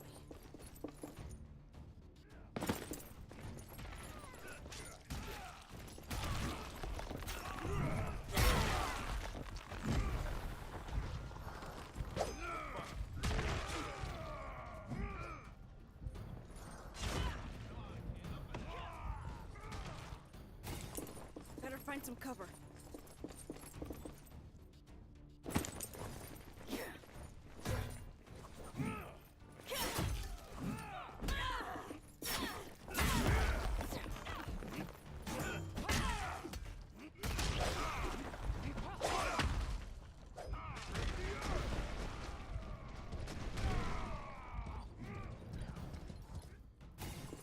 Let's end this quickly.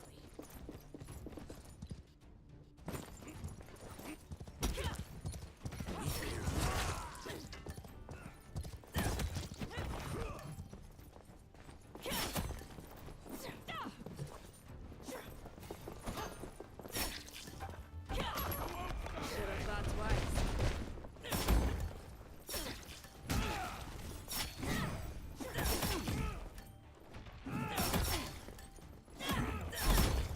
Take a look.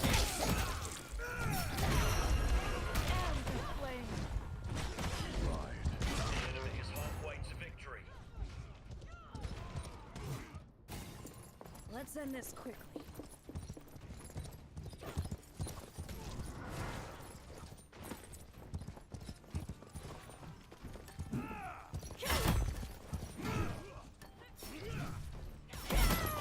You tried.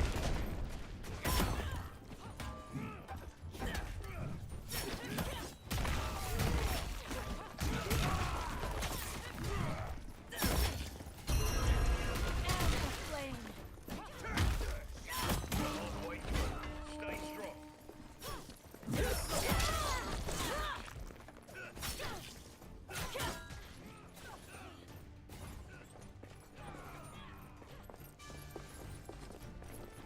Better find We're some cover. halfway to victory.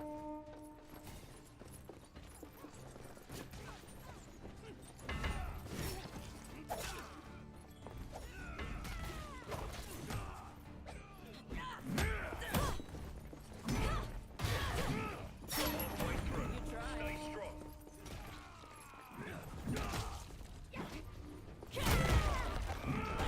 Double kill. Join your Shut friends in the down. afterlife. You are the avatar of death.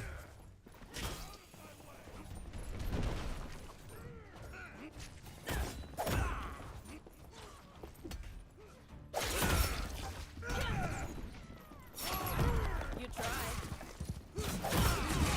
Break your spirit. I am. You are part. Ready for some revenge? I absolve you. We pierce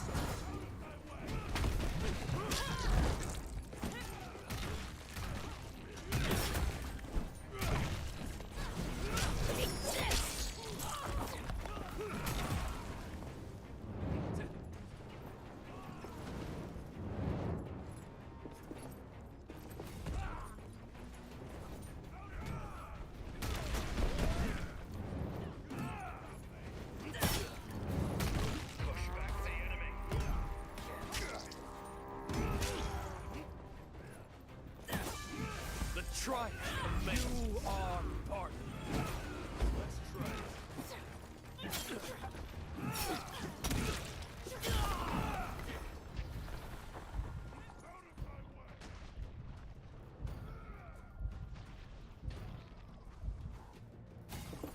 Who's up next?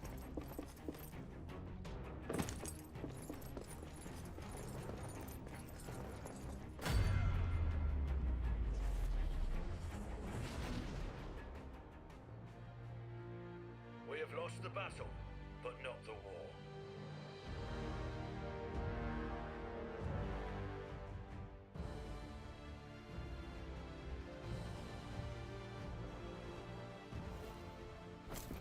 A true test of my skills.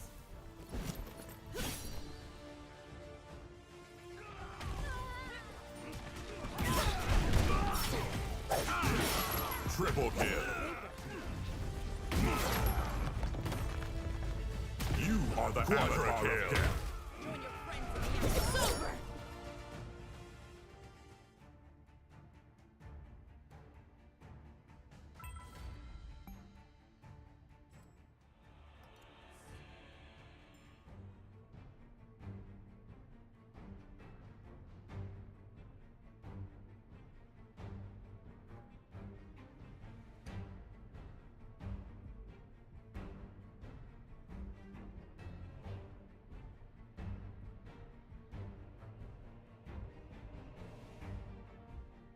Things like safety. So here's a list of the companies and organizations that are being blasted up right now online for prioritizing diversity and ideology and compromising their businesses. United, Alaska Airlines, which merged with Spirit, the FAA, Cigna, and Johns Hopkins, just to name a few. And don't forget that the Titan sub that imploded last year was also all in on diversity hires.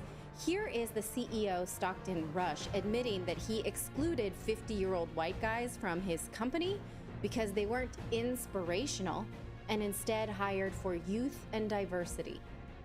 When I started the business, one of the things you'll find, there are other sub-operators out there, but they typically have gentlemen who are ex-military submariners, and you'll see a whole bunch of 50-year-old white guys. I wanted our team to be younger, to be inspirational, and I'm not going to inspire a 16-year-old to go pursue marine technology.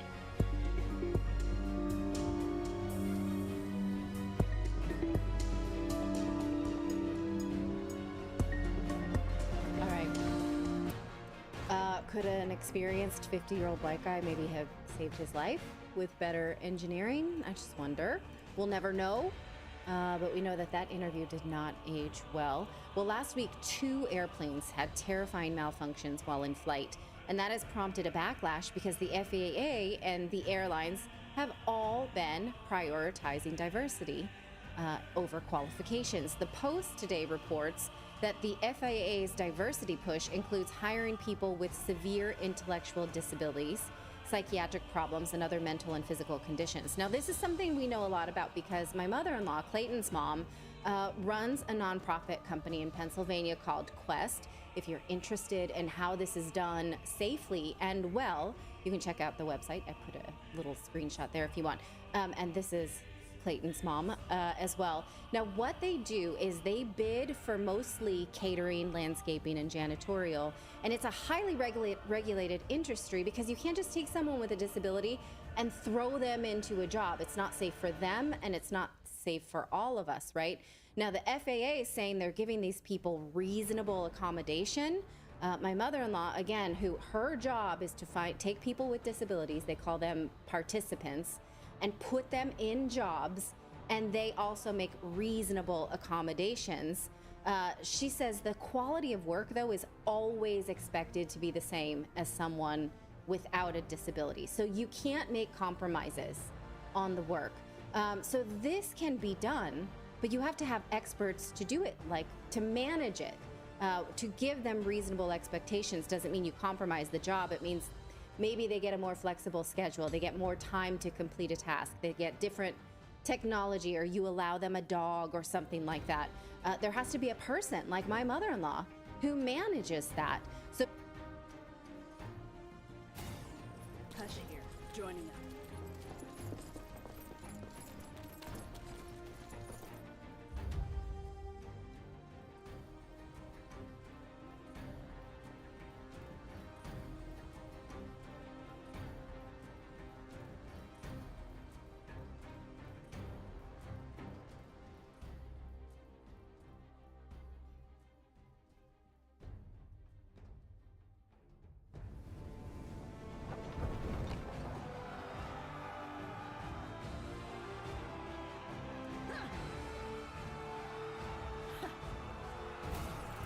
Let's end this quickly.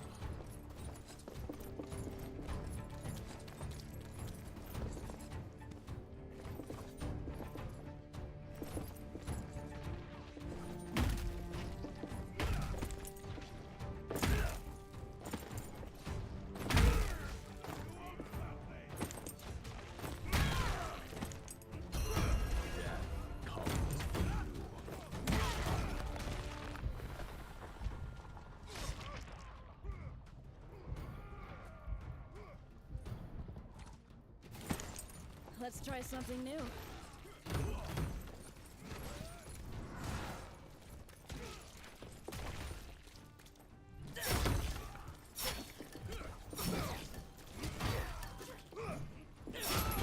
You tried.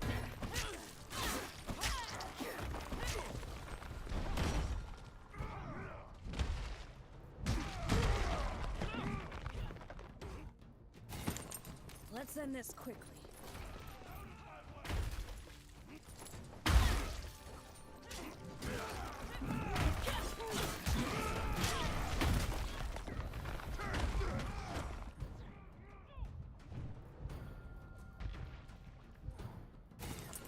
Let's end this quickly.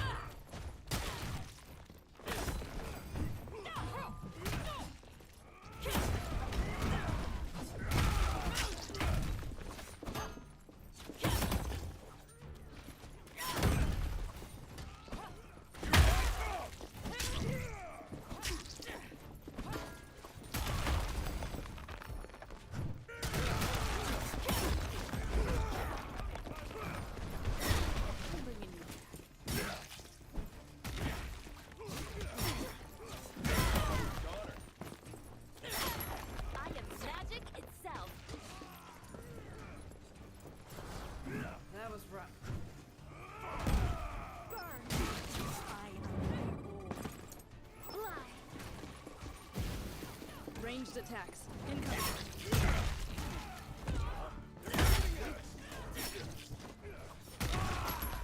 Enemy down.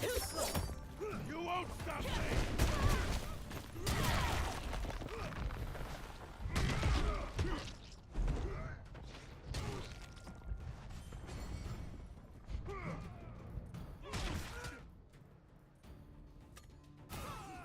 Let's try something new.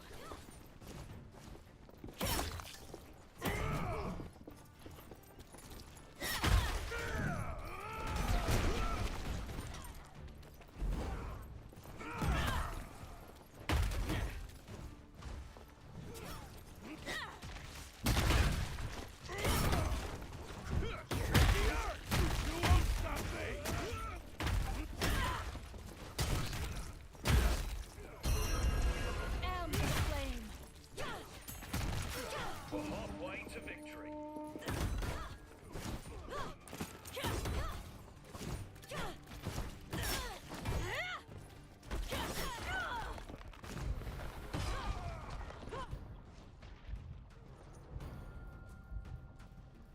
I am...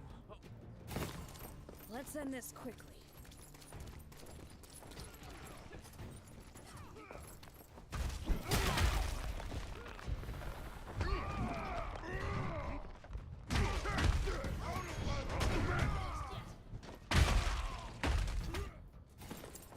Let's try something new.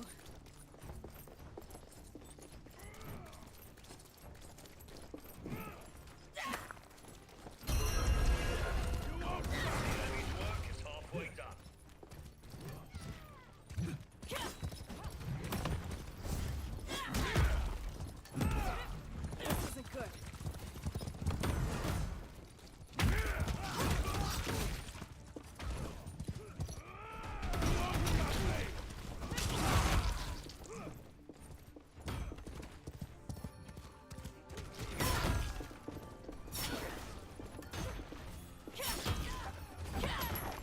Should have thought twice.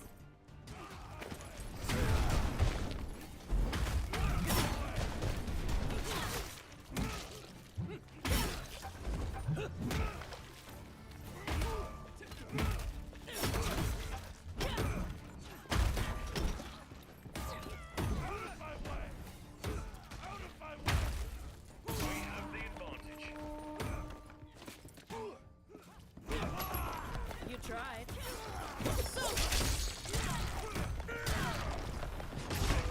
Is within our grasp.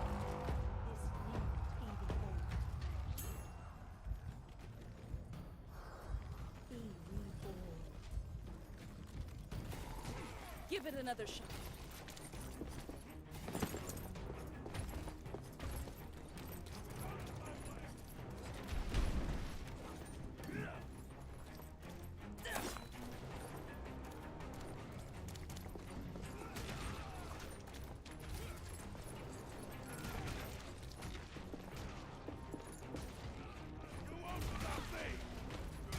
I am magic itself. No survivors. You are the avatar of death.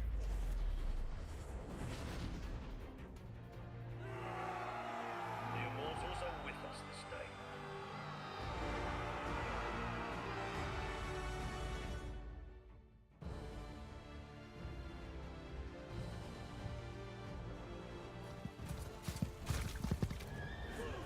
You have impressed us, mortals.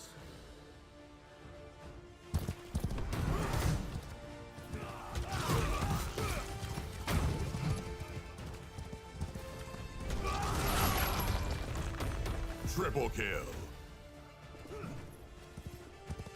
You are the avatar.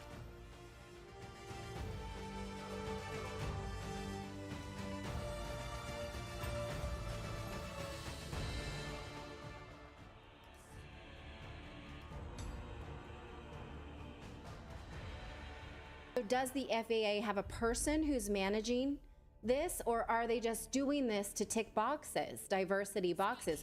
We have a right to those. Hush here, joining up.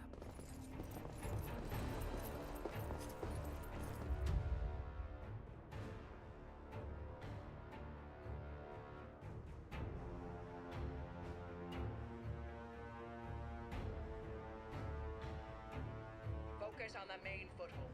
Protect the main foothold and claim victory.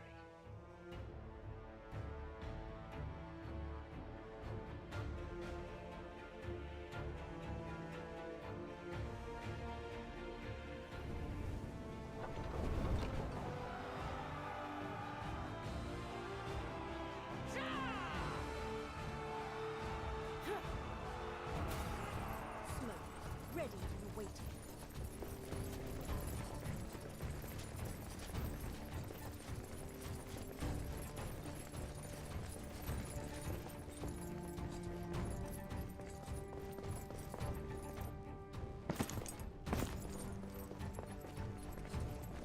The enemy has stolen a main foothold.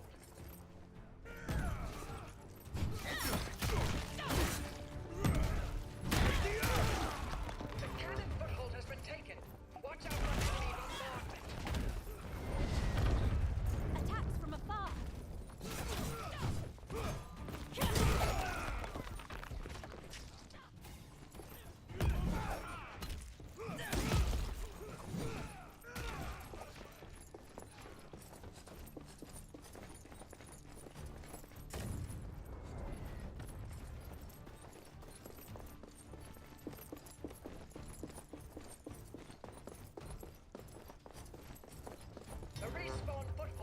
This foothold is as good Enemies as will be able ours. to rally more easily now.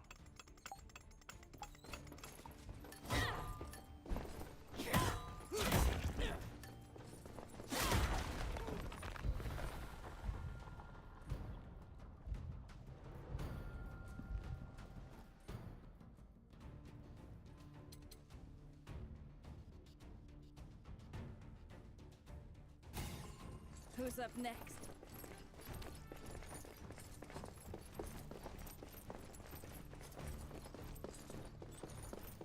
The enemy has taken the primary foothold. This foothold is as good as ours.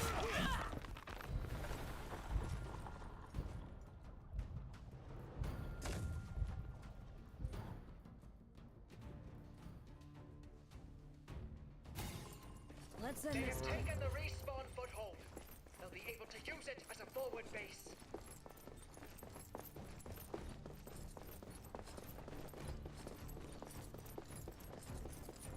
This foot.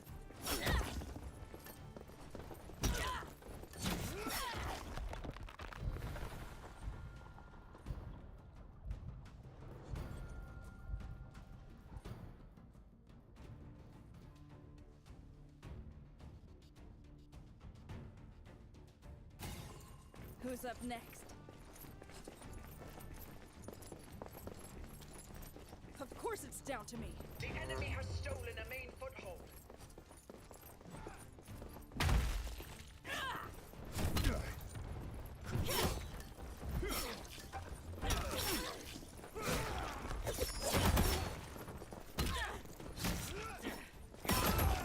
Should have thought twice.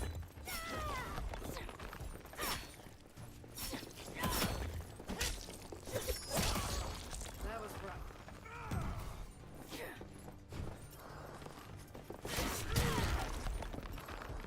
You have a job to do. I return.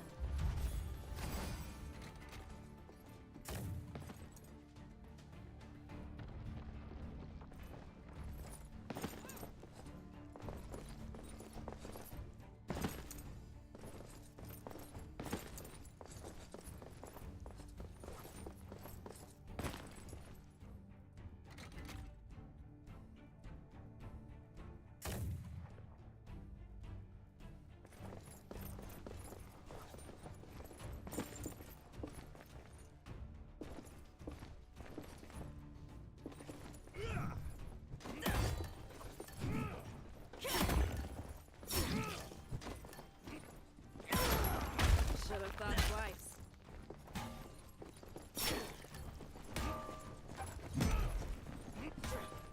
Out of my way! You are the avatar of death. The respawn foothold has been stolen. Enemy. Double kill. Join your friends in the afterlife.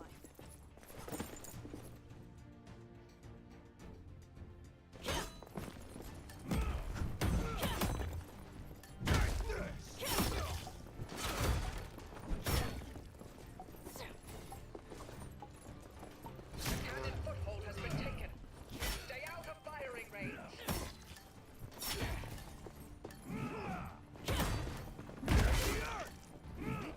We're halfway to victory.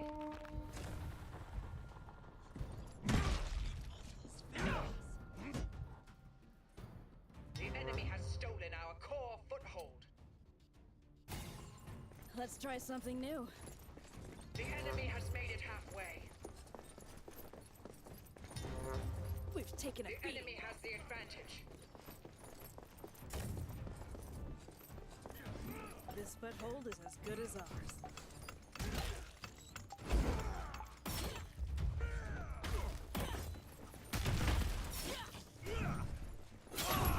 You tried.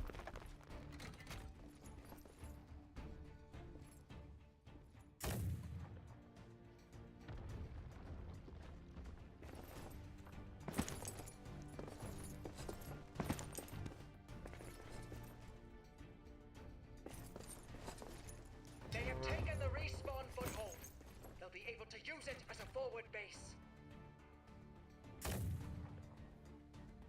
Triple kill. Another for the choir.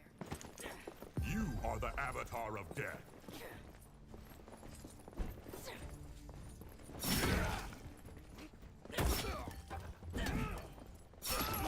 Should have thought twice.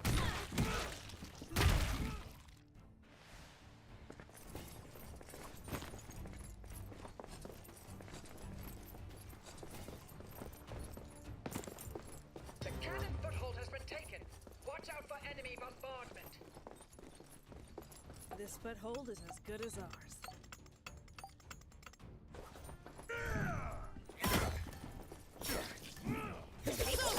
Royal terror rings out.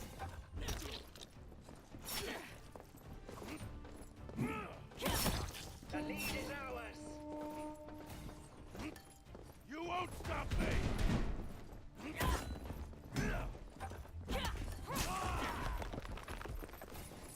Capturing a foothold.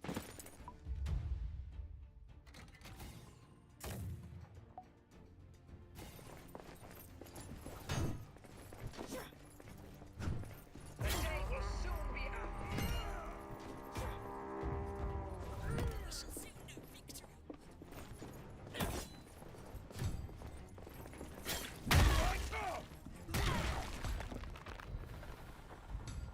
The cannon foothold has been taken. Stay out of firing range.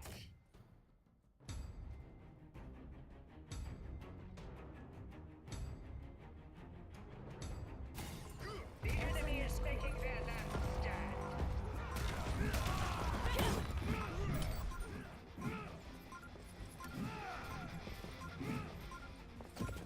We've got trouble. We're under fire.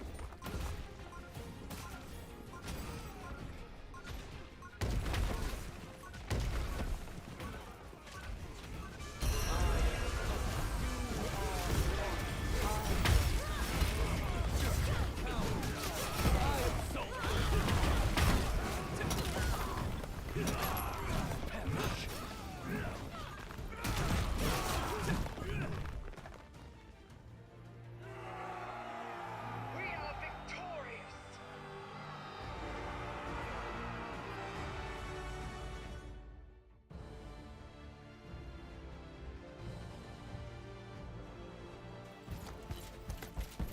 Good work, everybody. I'm proud of you.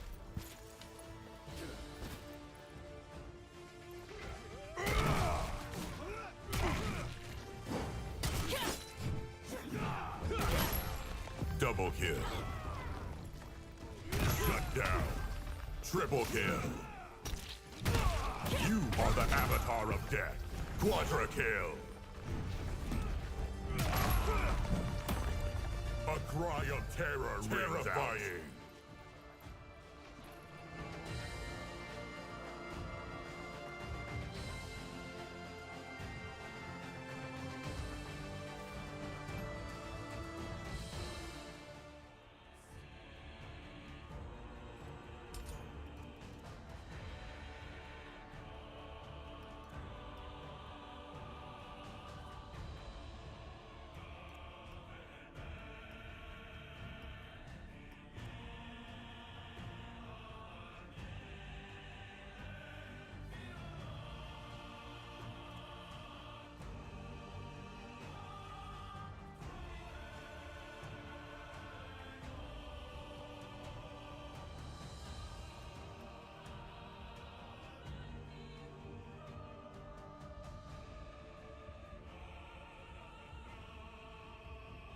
Answers, right? A lot of these companies say they're doing this for what they call stakeholder capitalism. That's the idea that a company shouldn't answer to the shareholders, but instead to society at large. What they're saying is diversity is good for all of us, for the social good. It wouldn't be if we all die because they hire the least qualified candidates. I would say that's not in the social good. It's in the interest of the social good to have safe transportation systems that people survive. I would say that's stakeholder capitalism, right? Right. So Airplanes that make it to their destination. Like, sign me up for that one. Yes. Oh, you had a diversity hire on this flight? Great. Get me to my location. Right. That's what I really care about. Well, now United Airlines is under fire because the CEO said the company's goal is 50% of each crew to be women and people of color. Watch. How is diversity and diversity targets working into the Aviate Academy? We have committed that 50% of the class of the classes will be women or people of color. Today, only 19% of our pilots at United Airlines are women or people of color. And by the way, from all the data I've seen, that's the highest of any airline in the country. All right. He's also been busy dressing in drag and promoting pride events. And so we have, you know, when we take a look at these pictures. That's the CEO, to be clear. Yes, that's him, the same guy you just saw. That's not him. Those are a bit more skilled drag queens. And so, you know, we have the right to ask, are those the most qualified people for the job? I don't know. I do know it takes a lot of skill and time to look like that. And so, you know, is this something that they... I just don't know. Like, these are valid questions. Are they, you know, studying up on how to look like that? Or are they also putting equal study into the safety of aviation? Right? Fair question. We have a right to ask that. In the same vein, here's Spirit Airlines having a gay party at a gate. There are still 70 countries in the world where being gay is illegal, 10 of which punish you by death.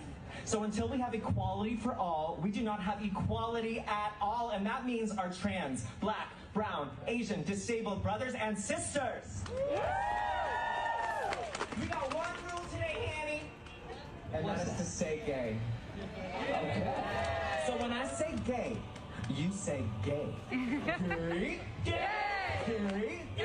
When I say gay, you say gay, gay, gay, gay. When I say gay, you say gay, gay, gay, gay. Where do you get a poncho like that? Like the gay poncho store? Like, where do you... Target. Hello. Probably Target. Yeah, that's true. So that was Alaska. That was Alaska Airlines put that on. Mm-hmm, they did. Right. So they're you can tell their priorities. Meanwhile, their doors are blowing out of their aircraft. Yeah, so, you know, something that's worth noticing is that there's a therapist she's a gender critical therapist, I think in Oregon, named Stephanie Wynn. And she worked a lot with transgender youth. And she says that when somebody becomes transgender, it is all consuming. It occupies their every thought. They're obsessed with how they're perceived. They're basically being kept in an adolescent state because they're so preoccupied with how the world perceives them, and it keeps them in an immature place. Now, that's not the same. We know that transgender is not the same as being gay, right? But it's a question worth asking that if you're prioritizing hiring transgender people, which is associated with all of these mental immaturities, does that make us all safer? A lot of research shows that it does. In fact, just this weekend, research came out that people who go on puberty blockers, young people, have an average lower IQ of 7 points. Hush here, joining them.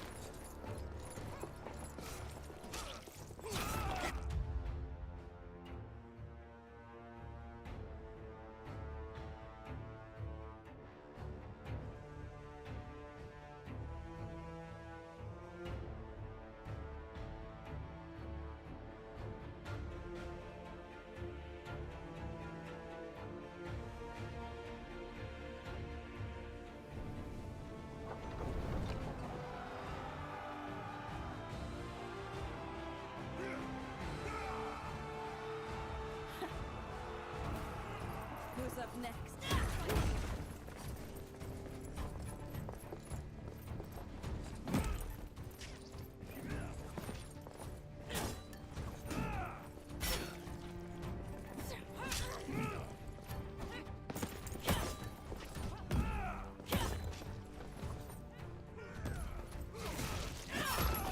Should have thought twice.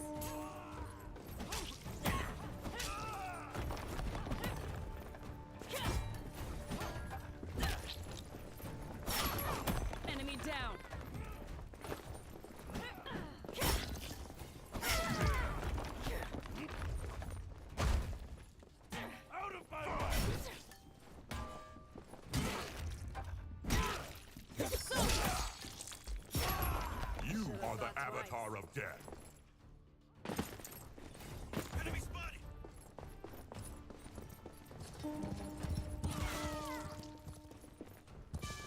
The trial commences.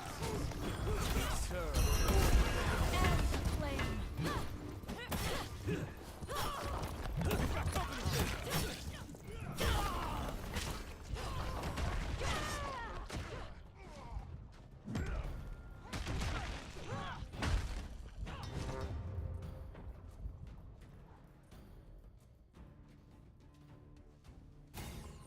Let's try something new.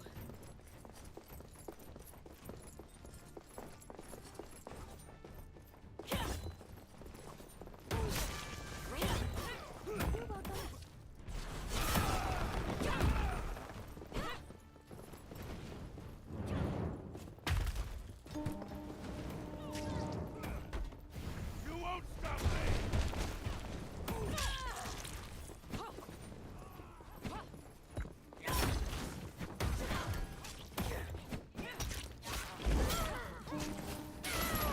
You tried.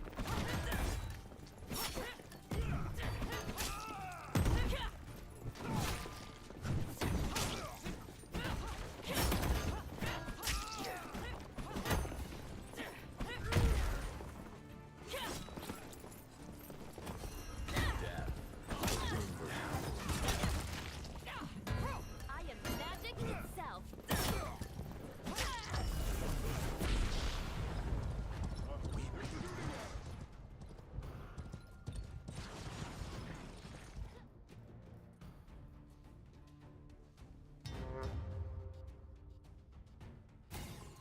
Let's end this quickly.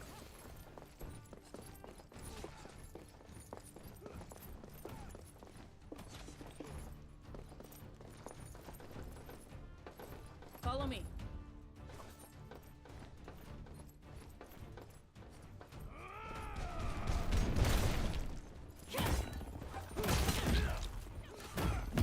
It's down to me.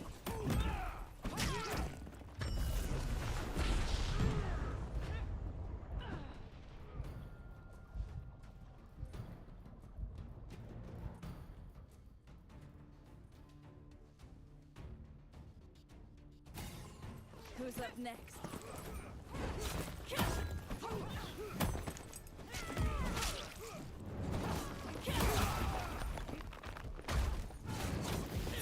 You won't stop me!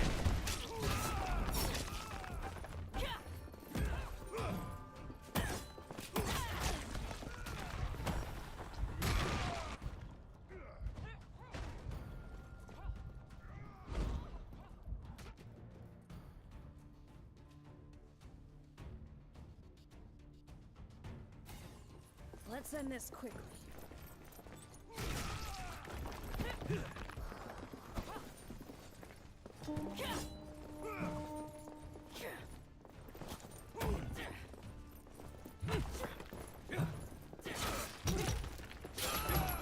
Should have thought twice.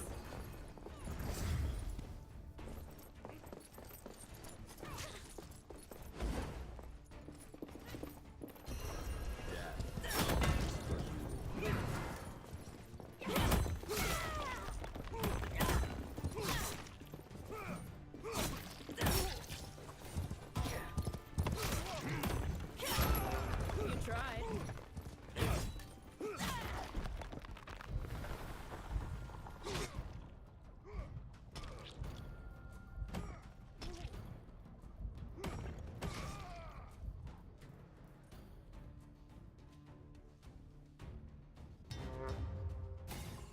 Who's up next? Of course it's down to me.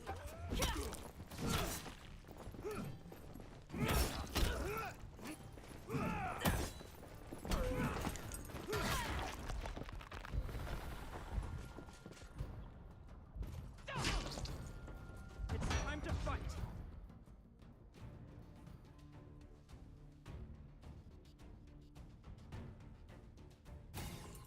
Who's up next?